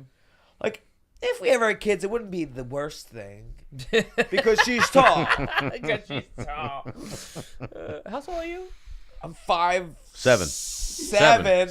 I'm 5'7". I should use you for sparring for Coil. Fuck. I'm really I 5'6". know. We just talked about this on I'm really 5'6". when 5'6" and 1. Always go Dos the Santos. inch up unless she pulls out the tape measure, and you're like, all right, well, fucking. I tell people I'm 6'3". I'm certainly 5'10". Bro, but your aura when you walk into a room, though, I'm sure yeah. is. Oh my Big dick swinging, gosh. 6'3" Oh. guy. Yeah. We had what's his name, Juan Adams on the show, who put it the best. He's like, hey man, big dick energy. That's what that is right there. Big dick energy. I walk into a room and it's whatever. Who is this? Juan Adams. He's about to fight. You know Greg Hardy. Yeah. He's about to fight Greg Hardy. Oh wow. Okay. Yeah. We need to get Greg. Hang on. Greg Hardy was on my like the last time I fought. He was on like. Yeah. I was like, "Are we best friends?" He's like, Yep. "Yep." You need But to we get can to do him. karate 'Cause Easy. in the garage his right now. managers Yep. won't let him do interviews, pretty much. All right, I got Because that. they think journalists, obviously the complete opposite of Menace and The Man. We don't give a fuck about your domestic violence things. We want to talk about fighting. Well, you just said it. But you know what I mean? Yeah. Like, every journalist wants to Right. be like, hey, man, why are you fighting? The girl's on the card. She got beat up by her boyfriend. Why are you on the same card as her? I don't care about that shit. I want to be like, hey, I man. want to play Clash of Clans with that guy. Yeah, like, we want to... Like, Chris, you'll get it. Journalism is a dirty business. Yeah. Me and Menace are on this like, hey, man, let's be the most positive motherfuckers we could be. All right, you I know want to the- choke a lot of journalists. Fucking- So what's some crazy shit they've said to you? You're like, yo, I will headbutt you right now. Oh my god! Yeah, they just it's the way they say it. If you come to me out of the side of your mouth, I'm notorious for fucking shutting guys down when they say shit to me. Like, oh, what makes you think you're gonna win this fight? I'm like, fuck. The fuck you talking? Yeah, what the Who fuck? the fuck are What the you? fuck you talking about? You've never won a fight. You Right. Hey, Who you are ain't you win a to- fight against your sister. Exactly. Who the fuck are you? You got beat up in a bar 6 months ago, and Like, I'll flinch at you and beat you up. You know what I find happens a lot is they go to ask a question and then they go, oh shit, it's my turn. Well, your last fight you lost and you got knocked out. What did that feel like? Like they just ask like the most dumbest fucking it felt thing. like when you're trying to fuck your girl and you couldn't get your dick up. So go fuck yourself. How about Exactly. that? Like, yeah, you want to answer them back. Like, well, it feels like when a girl fucking says you're a piece of shit and you don't want to talk to you. Now, I don't want to talk to you No, either. like Chris said. But you know what I mean. Yeah, what Chris said. Yeah, like you don't even want to answer the question because they ask such a stupid fucking question. Well, I mean, but the thing is, the camera's on the fight or not. And I've been there. You know, I mean, not Because it doesn't matter what they, you're right. It doesn't matter what they say. It matters what the fighter says. right. So like, they could say something crazy. You can just give them the death look, but like, you're incriminated. Yeah. At the end of the day, they win again. You know, it's like Now the best person, like I think the best person ever is Mike Tyson. Yeah. Fuck I'll you. fuck you till you love me. Yeah. I was like, oh my god. Like, Up there. Wow. Okay, I'm Well, scared. Tyson went with it with like rage and fear or anger and also fear. at a time where that was acceptable. You could look at a person like McGregor who goes at it with wit, or the witty guys. I think. Do journalists really attack him though? Yeah. Yeah, you think so? Yeah. There's a video out there where a journalist walks up to him and is like, Connor, what do you have to say about the baby mamas and whatnot? And he goes, Oof. you, fuck you. And then as he's walking away, someone else, like his entourage, goes, yeah, fuck you. You heard him. Fuck you. Like, but even that, But that's like incriminating almost. but just, we The talked journalist wins there. They got Yeah, what they they got the shot. wanted. They got the result. we talked to Ali about it. Ali Abdelaziz. Yeah. We talk to him all the time. We want to be the fighter show. we don't want to focus on the negative aspect with the fighting because this sport, and you know, Chris, this sport's so fucked up and dark that why would we focus on that? Like, you're already, like, win or lose. Sometimes, Yeah. like, you're by yourself. Every single Loneliest journalist, fucking sport in the world. every journalist that goes to the dark side, they've never competed. They've never done anything. Like, I grew up around Dennis. I grew up, Ryan LaFlair I've known since I was like 7 years old. Phil Baroni's my Yeah, you cousin. didn't grow up around me. I was talking to Phil on Instagram the other day. But I you fucking get what I Oh, mean. love yikes. Phil. I'm not going love to ask Phil. jerk off questions like, hey, man, you Phil's lost a your fucking last legend. fight. You know what I mean? Baroni's a legend. Hang on, should we call Legend. him right now? We could. Can we? Let's call Baroni. Oh, we could. Call Hang Phil on. Baroni. Bro, he's probably... He's on Vegas time. He's definitely up. That's He's, Oh, my God. He's on Cali time. He's probably Anytime down. we get Phil he might on, be in. He might be in the gym though. no chance. Yo, he would answer in the gym. He loves Menace and The Man. I love fucking Phil. Actually, Loves hang on. Madison Square Is he actually our first three-timer, or is he No, Jessica, I was our first. Jessica's two-timer. our first, but hang on, he was the second, no? We'll make Phil our first four-timer if you want. Yeah. Wow. Fucking. We Phil actually want Baroni. to start up like a Phil Baroni segment. But even that, like, I've grown up in this sport and I've seen I've watched the interviews and then seen a jerk off journalist ask someone I know. I've been saying it since 2010. I'll watch Phil do fucking laundry. Oh my God, forget about it. But here's like when I see a jerk off journalist ask like a stupid question, I'm like, man, like you just killed your whole fucking interview. I didn't bring enough beers. Holy shit. No, we got some for you. No. We got some for you. a couple of G Fuels for you. So here, Ant, switch us up real quick. I'm gonna use the men's room. Algieri and Dennis talk about some training stories, beating each other up. I'll be right back. Can we call Phil? I'm gonna walk out the room and call him. No, call him. Put him on the fucking thing. Well, let me use the men's room. You want to just call him live? Yeah. That's what Menace and The Man is all about, dude. And if we don't get him, I'll leave a fucking weird voicemail. Chris, you gonna add to it? Fuck yeah, I am. All right. Yeah, I love that. Oh, Kill dude, the body. completely shredded. Kill the body. Is it ringing? That looks wider than you threw it. Is it On the oh, replay, it looked like you threw it like so. That's probably short. full. So short. To me, I was like, wow. That wasn't the one that did it though. Bro, that was massive. Is it ringing? No, hold on. I love this. Yeah. Hang on. I watched that. You saw his non-pickwood face, and you were like, "Yep." Yep. Yo, Phil. what's up? Yo, Phil, it's Chris Algieri here. Hey, what's up? How you doing, brother? Good, man. We were just talking about you. You're a fucking legend. I miss you, man. Thanks. Phil, Thanks. tell me about stories with Chris Algieri. Keith Trimble, Belmore Kickboxing. Can you give me anything, or what's going on right now?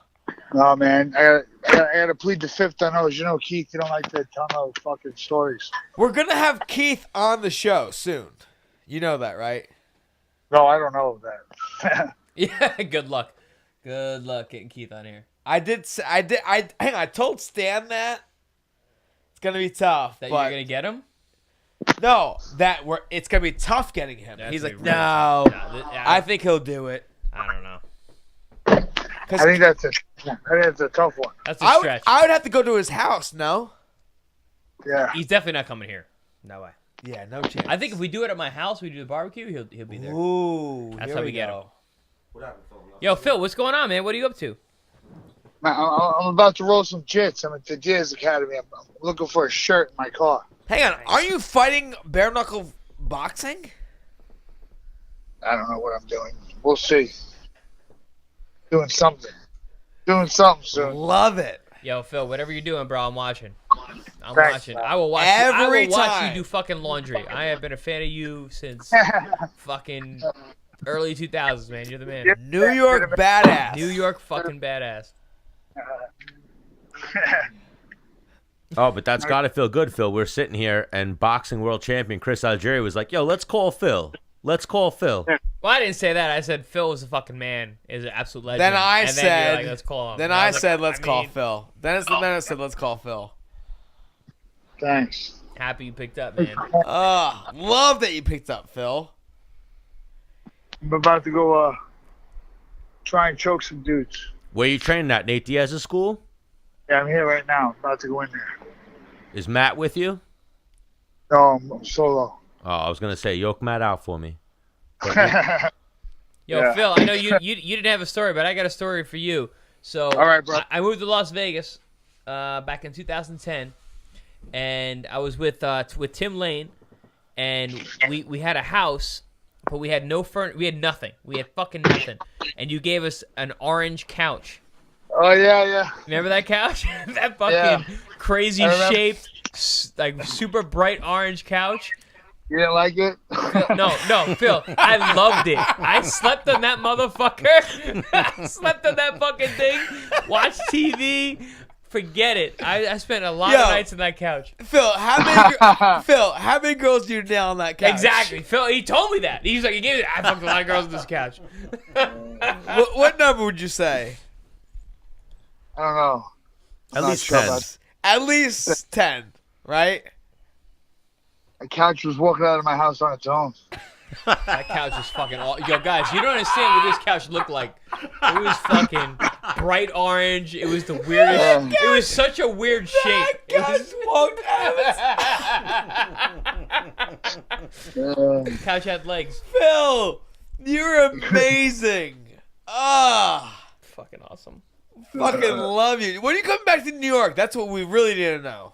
I hope soon. The New York badass in New Hang York. Come on. hang on. Summer's approaching, my friend, We're here. and Long Island is hopping. You know that Yeah, I firsthand. gotta come home. I gotta figure it out. Yeah. You gotta get over to Fire Island, start knocking down fucking, what are they, jet fuels? Jet fuels. Let that chest hair out, bro. That's Oh fucking- my gosh, start throwing girls over your shoulder. Forget it.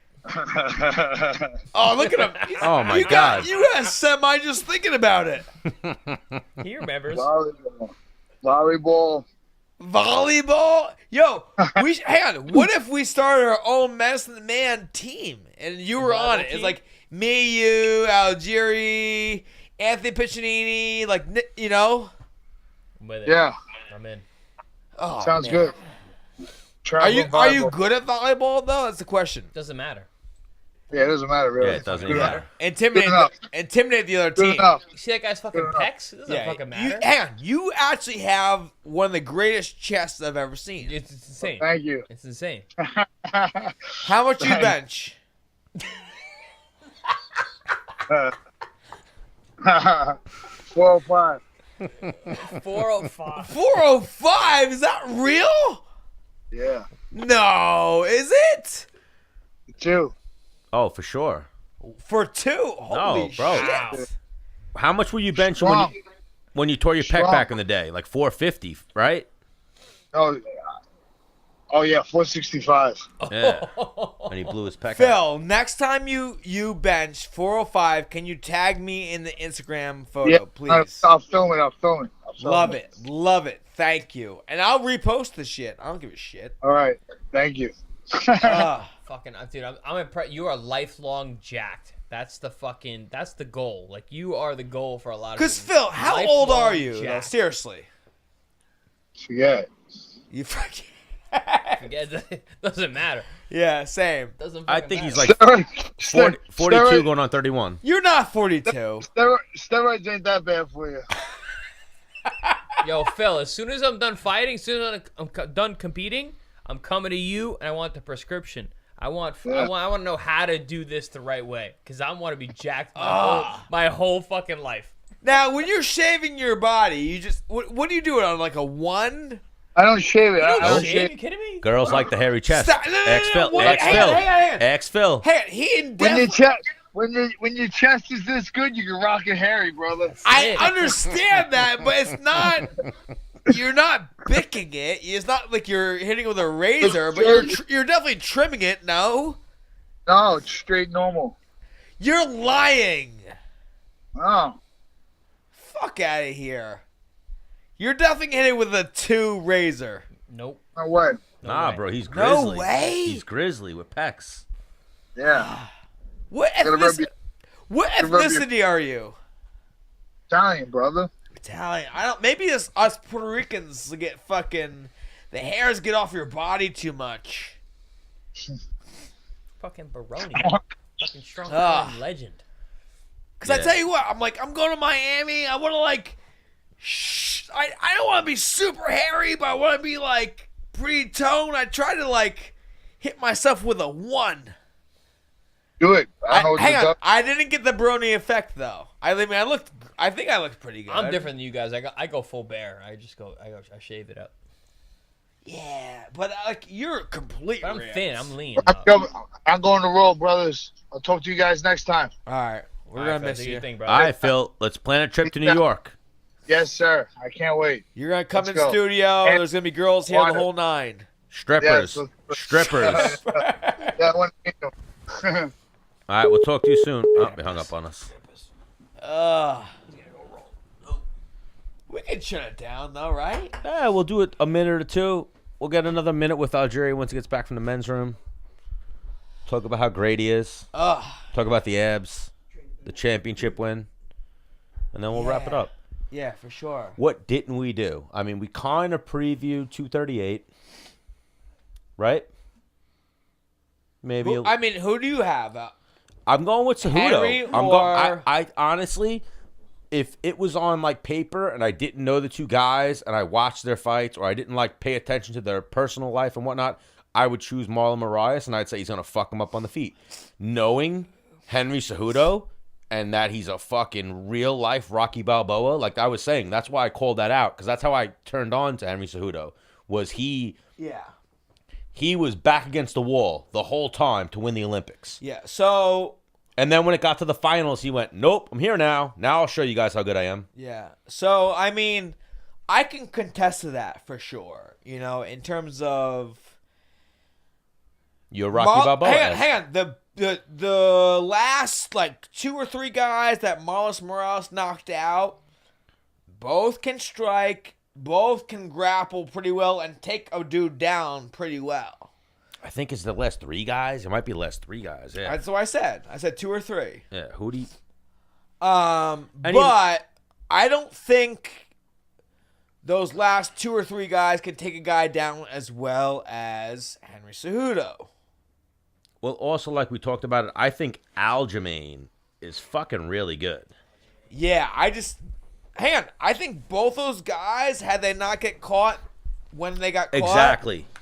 It could have possibly been a different fight, and I think Henry Cejudo could potentially be fighting someone different. That's what I was gonna say. The getting caught, like he caught Aljamain, dipped when he should have dodged. But we're talking about guys getting caught 2 or 3 times in a row. Now that becomes like you're a scientist. And he caught 2 guys in a row that don't get caught. He caught Aljamain, and then he caught Jimmy Rivera. So, like, did they get caught is the question. And that's why he deserved it, but 3 performance of the nights in a row, Marlon Moraes, he guillotined Rafael Assunção after losing a split decision to Assunção in his UFC debut. Now, Assunção is like the only guy that he beat. He beat TJ. Yeah. Then TJ came back and beat him. Yeah. But still, that guy's Assunção's top 3. a goddamn goer. Yeah. And he choked Assunção out pretty impressively. So that's the thing, too. First round. He's finished the top 3 guys consistently. I mean, he's a dangerous motherfucker. Like, I don't want to root against somebody, but for sake of Menace and The Man. Marlon Moraes. Yeah. For sake of Menace and The Man, we want Cejudo to win, and we want Aljamain to win. Yeah. And then them fight for the title. And then as much as I love Henry, I want Aljamain to beat him. I'm sorry. I want Aljamain to be the bantamweight champion. Going real Long Island. I gotta go super Long Island. They're in the same weight class? Yeah. How? Because Henry moved up. Wait, so are they shutting down 125? Not yet. I think so. He's trying to be a double. They're waiting to see what Henry does with this. Wait, so what does Aljamain? He's 35. Yeah. Okay, so he's fucking big, dude. I did a charity thing with him recently. And I know. He's big guy. He's taller than me. No fat on him. He's my size. No fat. He's taller than me. He's got wider lats. Yeah, I got no fat either. He's as big as me. Quads are similar to mine. Yeah, he's big. Wow. But his waist he's got to be a 26. You're a little taller. He's got to be one of those 26 waist guys. Yeah, Yeah, he's got that fucking with G.I. very G.I. thin Joe calves. body. Yeah, G.I. Joe body. Action figure. Looks like an action figure. Yeah, he's Yeah, fucking He's jacked. fucking jacked. But But yeah, find it. He looks fucking big, man. He's got muscle on him. because I've gotten on his leg and been like, oh, Yeah. damn. Like, I thought this was He's gonna definitely be... in the 160s when he trains. Yeah. Gotta be. Yeah, I think so. Yeah. Yeah. No, I remember. I think we asked him, and it's a pretty. That's one 25-pound thing cut. I can say. Like working with boxers and MMA athletes, MMA guys are definitely they hang out a lot heavier. MMA guys. much more above their weight. I than mean, it's boxers do. almost like a wrestling mindset versus a boxer doesn't get over 10 pounds out of their weight. I mean, yeah, it makes most sense. boxers. It makes sense. No, elite level guys, elite level boxers cut a lot of weight. We all do. All Okay. the elite level guys, yeah. But like in general, the boxing It's still community, not. It's still not as much. Yeah, it's still not as much. But it makes sense from an energy standpoint, from a sports standpoint. Like we also have. Oh, we both have 24 hours. Sorry. yeah. But a championship boxing match is fucking. It's 36 minutes of action. Yikes. It's 12 Longer. fucking rounds. Yeah, it's 12 fucked up. rounds. That's in my benefit. Yeah. Yeah. The way I move. Endurance, yeah. There is that endurance base, but it's very explosive. But also, and I was listening to a Rogan podcast, and he had who's the girl that he just had on, the fighter. Oh, Karate Hottie. Karate Hottie, right? And she said something that was really poignant, and it was just like, yo, you can't rest in a boxing ring. There's no rest. There's no wrestling. There's no grappling. There's no going to the ground. Like No cage control. no, Like there's none of that. You fucking fight. You punch. Like the aspect of the endurance part of boxing is way different than MMA. For sure. Now, I've sparred you, and I'm like, I've thrown, I don't know, You've told me. You're a busy, energetic, endurance guy. 7 punches at you. You've told me it was never fun. Yeah. Well, no. Like, I would throw 7 punches where I feel like I used a lot of energy throwing and trying to hurt him, but he blocked them all and stayed very tight. And I'm like, yo, this motherfucker's resting. Mm-hmm. So, I mean, yes, you are... There's ways to rest, but also like honestly, like no offense to MMA guys, but sparring with guys, it's like it's a lot easier to pick the shots off defensively to kind of pick them out. Well, you also have a bigger shield, too. Yeah, there's less to cover, and that's something coming from a box. Like I'm a boxer now, but I was a kickboxer. Like, yo, kickboxing was so much fun because there's so much offense. Right. I can set shit up like, yo, Right. not being able to kick someone's leg. I or actually kick want to someone's go head. back in time and Oh. look at some of your shit. I think I will love it. Yeah. And even going to the fight this past weekend, when Coyle hit you with the one right hand, and the way you covered up was so fucking sound defensively. At that point, were you almost in your shell? Like, let him...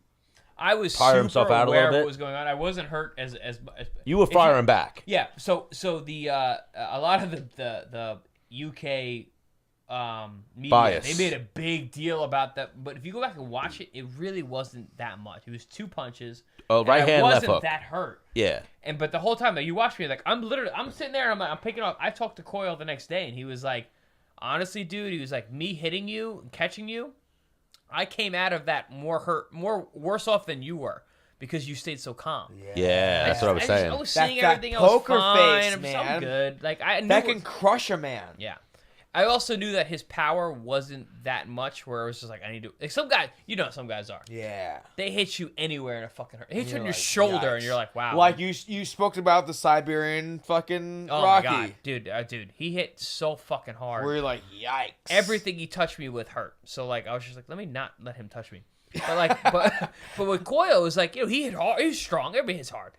Yeah. You know, he's strong. He's very, very strong. He's in great shape. But like, yeah, he could hit. But like, I wasn't covering up, being like, I'm gonna get hurt through blocking. You know, so like I was like, I'm fine. I can see everything coming. I'm not that hurt. And what was the name of that fight? What was the card called? Joshua Ruiz. Like, do boxing have like a? Not really. UFC? Oh no, we don't have name. Yeah, it's It's Fight just night, who the fight main night event at is. MSG. no, it's no. not UFC and then like a number. Like Got it's you. just, But even to your credit, like your defense, once you got hit with big punches, was so fucking on point that he threw 12 punch combination after he hit you with a good punch, and you blocked everything. Yeah. And then we're hitting, like I remember after the exchange, similar to the Ruiz-Joshua fight, after he knocked Ruiz down, Ruiz got up and started hitting him. When Coyle rocked you, he was getting hit on the counters. Like he was swinging. Just like Dennis said, I got that moment where the eyes go. Yeah. it's like I don't. And almost like the catch and hit. Like he was hitting your gloves and you were catching him on counters. And then he backed off like, all right, he's still here. Part of that was being like, with catching counters, it's like if the guys can hurt you through blocks. Yes. Some guys hit so fucking hard that you can't block it. Yeah. So like once you realize you can block a guy's shot, it's like, okay, I can set up the block for the counter. Bang, bang. Catch and release. Catch and shoot, we call it in boxing. Catch, come right back. And I did that quite a bit throughout the fight. So I watched guys like Algieri. I watched guys like, fucking even Aljamain. I watched like these Cejudo. These like guys, I'm like, I could do that. But when I actually am in there and doing it, I don't do They're that. outliers though. Well, They no, really like are. I disagree. I get what they're doing, but like my natural reaction when I'm doing things is like, yeah, and that's why I was like, man, gotta pull the fucking. This is What why do you I mean? disagree Yeah. because we all do that. Yes. Every fighter does that. We look at somebody. You look at a guy like Lomachenko, who does things that are insane. Yeah. Insane. Yeah. Like the angles that he and cuts. you see it and you're like, all day. I'm gonna do that. Yeah. And then when you get there, and then, hey, you might even do it in training. You might do it on the mitts. Yeah. You might do it in sparring. On fight night, you're not gonna fucking do it. Or it didn't go that way. You got hit too many times. Maybe you did it one time, but 3 out of the 90. That's That's the thing about fight sports that people don't realize. Like, there's so many factors, and like being able to pull something off, and making it your thing. I mean, it's just it is what it is. We all do that. We all look at it like, I can do that, but can you really pull it off? Yeah, when it counts. Yeah, different things. Yeah, Lomachenko's in the Matrix. Like you He see those is. memes. Lomachenko's on a whole nother Nah, he fucking is. playing field. What weight class is he? 135. And you are. Ooh, we might see and that you one day. are. 140. I think if I can win a world title at 140, when I win a world title at 140, I think I can kind of goad him into maybe getting a fourth world title. Well, you fight. know how to like meet you half. Yeah, no. Come on, dude. I'll meet you at 37. I'll do it. Let's I'll go do to that. Well, you've done MSG it and before, fucking no? do that. Yeah. Weight classes don't matter to me. I want to fucking fight people. Yeah. You know, like when they offered me Pacquiao, yeah, of course, I'll fight him. Whatever weight class you want me, I'll fight him. Whatever. When Khan was, I was like, I wanted to go back to 140, and they offered the Khan fight. I was like, I'll fight him at 47. Whatever. I want to fight people. Like I want to fight the guys that I grew up watching. Hang on. I was just talking to Cejudo about like real competitors. We don't duck. You don't care about that shit. Care about like weights? what? Hang on. Do you remember Troy Nickerson? Yes. So that kid's a fucking monster. So I was wrestling. I was You wrestling. wrestled him? I didn't. Oh, okay. I would. So I was wrestling like 135. We had this tournament coming up. I'm like, whatever. I'll go 140 just because I want a challenge. Yeah. I get the tournament. This motherfucker was at 135. I was like, if I knew that, I would have cut down so quick because I watched him just toy with this dude in the finals. He beat my boy in the state finals he wouldn't do twice. that to me. He wouldn't do that. Like tech to fall the guy. I'm like, he wouldn't do that. Well, to even me. that you said he beat your boy. That's a thing that's unknown almost about Chris Algieri. Like, I never see them talk about your wrestling background on your boxing promos. No, I was a very high level wrestler. Very high I was level. all state in New Yeah. York, and New York is a very In a real state. ridiculously competitive area, 100%. Uh-huh. Like, I've always heard about how good of a wrestler Chris Algieri was, and I never hear them talk about it on the boxing podcast. So they barely talk about my kickboxing. They don't get it. But it's just different world. Wrestling, a wrestler is pitch. You know, your brother. Wrestling's a whole different fucking animal. Oh yeah. Whole different animal. The animal. The animal. The animal. Oh Yeah. well, I think that's what is Chris's probably main drive was wrestling. I think my main drive is why I was good at wrestling. you Yeah. know? And it's travel. It's It converted over. And why you know so much about fighting is because you were a wrestler. yeah. And Like, even you- like your I think nephews. I'm a fighter. And I think that wrestling fit the bill for me. I was a martial artist first, then I found wrestling, then I found kickboxing, and now I'm in boxing. And I'm very happy with where I'm at. One of the best in the world. And the No, I Algieri just mean in bloodline. terms of my sports line, in terms of what sport I'm doing. Oh, we were The just, I'm just Algieri saying, yeah. bloodline Oh, my is nephews like are your fucking nephews are savages. fucking. Monsters. I cannot wait to see those mother. If- Whatever if avenue one of they them's not a choose. pro Why, are they athlete, we boxing right fucked now? up. No, What are they doing? No, whatever they want. We got one boxer. And what are they doing? Athletics? Hang on, was that the one Uh, that stopped wrestling? Yes. So no, this no, guy- no, no, So they're no, no, wrestling no. and He's crushing the it. What are they soccer- doing? no. Soccer? So, Sports? Soccer. We got two soccer players, a track athlete, and one of the soccer players is starting to box. And now none of them are your kids. They're No, all... they're my brother's sons. Yeah. Your brother has... oldest how many brother. kids? My only brother. Yeah. Has how He has many 4 kids? sons. 4 sons. Algerians make a lot of boys. Yeah. Not a boys. My Bermuda's dad's too, 4 brothers. dude. My dad's 4 boys. My brother's 4 boys. We got a lot of fucking. And now your brother's kids have the ultimate Now fucking I don't. coach. Hang on, I don't because Stan talks about this a lot. Being a womanizer and getting fucking fucked with like a girl. Do I? Wait, what? Like if I ever have a kid, it's gonna be a Oh, girl. no, I'm saying like, Oh, if no, you're a because lady... I'm such a womanizer. If you're a Oh, I'm lady kidding. killer... I'm having girls. I'm having like 3 of them for sure. You are. Yeah. Oh yeah. Oh yeah. I'm having nothing but girls. I'm getting fucking raped over the coals for sure. Yeah. I'm cool with that. It's fine. I'm good Right. I'm good with girls. Well, no, like you have like great fashion. Like, no, babe, Yeah, that I'll be doesn't fine. match. Don't worry, baby. Don't worry that. Don't worry that. Yeah. Watch out for these guys. They act just like your dad did. Yeah. Well, hang on, but you're the perfect guy. What? When a girl's Hang like, on, hang I on, want to whoa, have whoa, a kid, whoa, I'm like, no, whoa, I'm whoa, going to have a whoa. girl. I'm good. Whoa. I'm good. Hang on. I was gonna say like, you're the perfect dad that meet at the door, but like, you know, I'm thinking of you right now. But like, Yeah. after Chris Algieri has kids and is like washed up and Different like, guy. oh my Different god, guy. how much do you think you'll weigh? I'm gonna be Jacked. so What do you mean? Jacked. TRT. You already How talked tall about are you that. again? Right I'm now, 5'10" and change. so you can weigh into a 200-pound Easy. frame Easy. Bro, remember the last episode he said, the second he's done with fighting, TRT all day. Oh my god. Yeah. TRT is like the cusp. He of just it. said he's going to call Phil up and get the regimen. Yeah. Phil's fucking... I'm gonna TRT GH test, and I'm gonna fucking lift. I love lifting weights. Really love it. I don't look like it. I don't act like it. I fucking love it. My strength coaches all know I love to lift. I'm fucking Yeah, getting you've been getting jacked. bands and shit like that to keep So, you like, small. I'm and, getting like, fucking jacked. When you stop boxing, you're still going to do your rounds on the bag, Nope. but No. your main Nope. workout's going to be lifting weights. I'm not Or gonna you box might, at all. yeah, your I'm main not gonna workout's box. lifting weights. I'm not Yo, gonna box. when No. hang on, Chris, let's chase black belts together. Jiu-jitsu? Dude.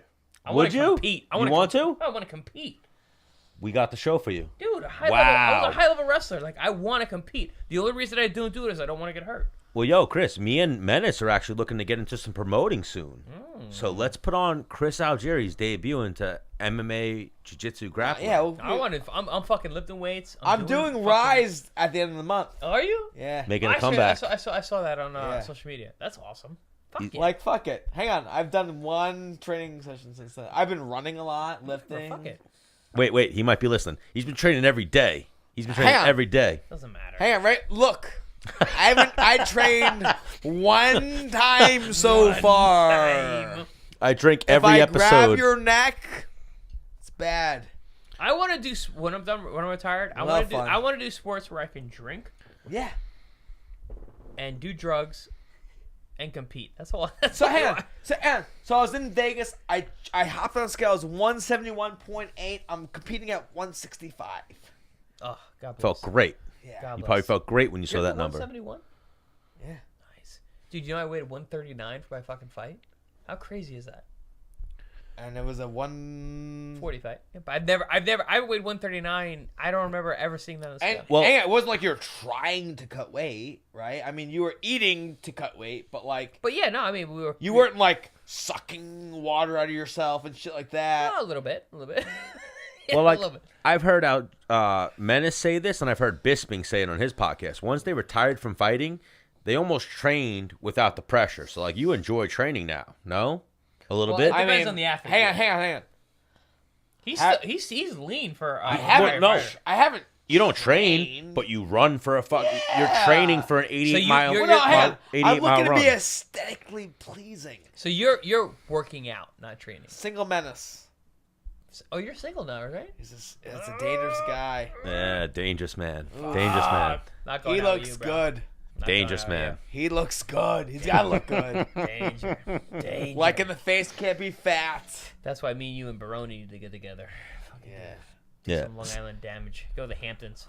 Single stands there for the girls who want the dad bods. Wow. Not wear shirts. Dude, there's a place for that. Chris, Hang I'll wear on. no shirt. My chest isn't bad. I have a beer belly. I would tell you Yeah, to take you're up not shirt a right now, but bad-looking Twitch guy. isn't allowed. Bro, You'll I do- clean you'll up. do- you'll I do clean just up. fine. No, you do. That's why we do Guys, Menace hang and the on. Man. Listen, Yo, guys hang at on. home listening. At the end of the day, it's all about your mouthpiece. Bro, It's what you can when talk I about. told Kyle like your stats were, he goes, "No way."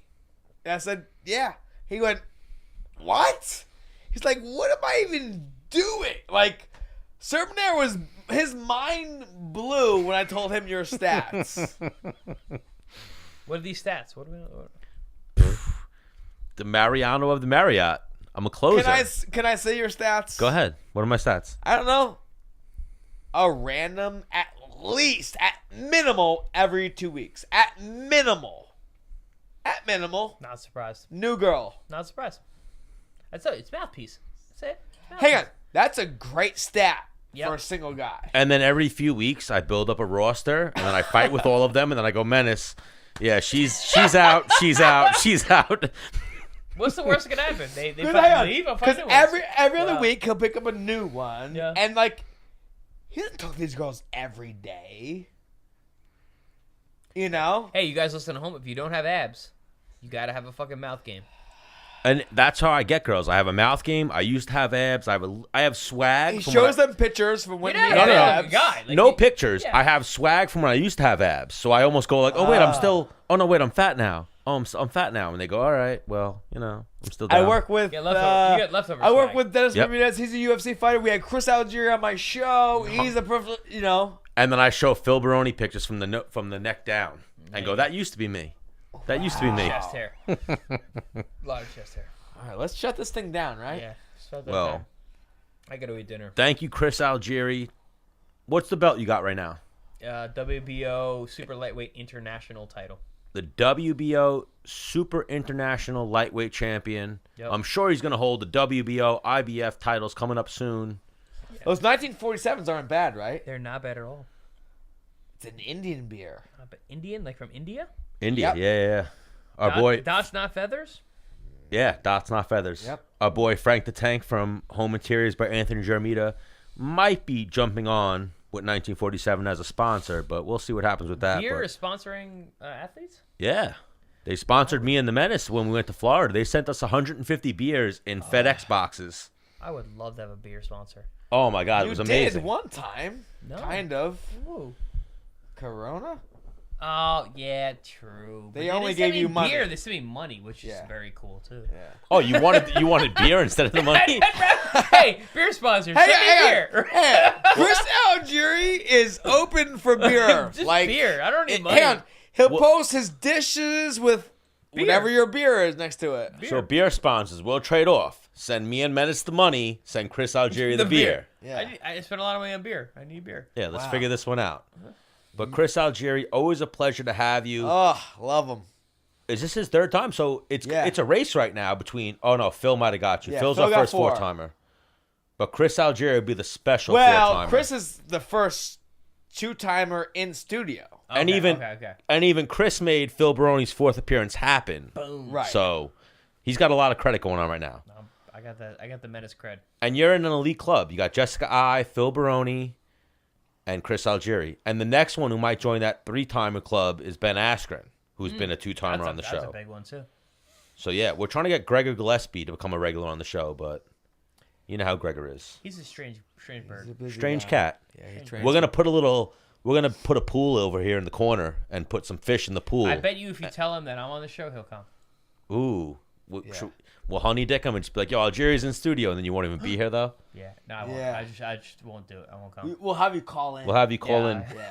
for like You're 1 gonna be here. minute. Yeah, I Gregor, got caught up. I yeah. got caught up. Sorry, bro. Said I got caught some poontang But- in Vegas. Gotta handle biz. But Menace and the Man, episode 32. I feel like this was a great episode. We talked to great. Henry Cejudo. We missed Chael Sonnen, but We'll get Chael mix up with the training times. We're gonna get Chael either next week when he comes to New York. Maybe we'll do something Thursday with just Chael, because obviously Chael's a fucking legend and we want to get him on the show. Awesome. But we'll figure it out. Within the next 2 weeks, we'll get Chael. We have JDS. Lance Palmer's gonna come on. Oh my God, we're slacking on our guests. We have Lance Palmer waiting to come on, AJ Agazan waiting to come on, Ryan Loco waiting to come on, Yep. Eves Ryan Edwards. Loco? Yeah, he was supposed to. He's in town right now. Maybe we'll do something Thursday Get live. me on when he's on. Okay. I love the Ryan's my boy. You want to go to the PFL Thursday? What are you doing? This Thursday? Yeah, Where? Nassau. Yeah. So maybe Thursday we'll hang out at the PFL at Ryan Loco. That's where we were maybe going to do a show with him, Eves, and we're waiting on word back from Randy Couture. So we're gonna do on the road. Possibly. Okay. I'm let me trying know. to set it up. You know how I'm trying to right. set these things up and get into that echelon where I set things up, Menace just shows up. Yep, I like that. So episode 32, kind of like Chris Algieri here tonight. Yep. I love that you hit up the Instagram, Chris Algieri, ready to come in. Yep. Always a welcome guest. Anytime that the man's out, Menace and the Man right here, and Chris Algieri's a fucking upper echelon We're gonna above make me. this a thing though. Every time I fight, I come in right away. Yeah, I like that. The week of, like a week after I Yeah. come in, I drink You know what I love ton when of beers. Chris comes on in, we have amazing guests on. Yes. Yeah, that's what we did. Every time you come on, we have like that was awesome. sick I'm guests. such a on. fan of his. Too, And so what that I was love cool. about Chris, too, is Chris is not just a boxer. He's a nutritionist for the top level athletes. But I also know MMA. And you're that's what I'm saying. You're a kickboxer. You wrestled. You're not a boxer. Like you are, but you aren't. Yeah. Like Dude, it you're- was awesome. Dos Santos was just on. I'm a huge fan of him. Dude, those fights that him and Cain Velasquez were fucking sick. phenomenal. Sick. And even you being the boxer, you probably looked at Dos Santos as the boxer in MMA, Hang on. where it's No, like, I didn't. JDS because say I saw them things- both as boxers. Because Kane, I Oh, saw 'cause him you in the had- gym. yeah. Saw him in the gym. His boxing's phenomenal. Kane's a fucking beast. That dude. Yes. His boxing, the Mexicans. His endurance is stupid. Dude, don't be about Dos Santos' power is stupid. I was saying Mexicans. You're Puerto Rican. I wasn't I giving know. you that compliment. Mexicans. I was complimenting Very the different. Mexican American UFC. That's a huge rival in boxing for Very Puerto big. Ricans and Mexicans, Oh my huge. God, huge. Juan Manuel Marquez, fucking Trinidad. Yeah. Sorry, Trinidad dude, fuck- but Trinidad fucked up Mexicans most of those always win. Trinidad's a bad motherfucker. Trinidad is a bad motherfucker. He's probably the best Puerto Rican ever. Yeah. Him and Cotto and Benitez. Him, Cotto, Wilfredo Benitez. Best Puerto Rican. I passed Cotto at the Puerto Rican Day Parade a couple years Was he ago. shorter than you? I was like, yo, this He's nigga tiny, like, super yo, tiny. he's like my height. Yeah, he's very Like, tiny. I will text him up. He's a little thick though. No, you won't. Yeah, he's a little thick though. If I grab his legs, He'll break your ribs on your right side with a left Son. from the other side. I will grab his legs so quick. What if he shot a low ankle pick, like a No low single? chance. I I'm would saying, crush what if him. you? I'm saying, what if you shot a low single He'd and be took like, that? "What is going on?" Dunk, knockout. Oh. Yo, Cotto, let's have this MMA fight, dog. That's not. I'll come out of I'll come out of retirement. Ooh, that's gonna be the first event that the United States Combat Championships, or whatever we decide to call Ooh, our that's the shit. name? You like that? United States Combat Championships. I like that. So I can grapple on that. Yep. You know what we want to do? We want to do United States Combat Championships.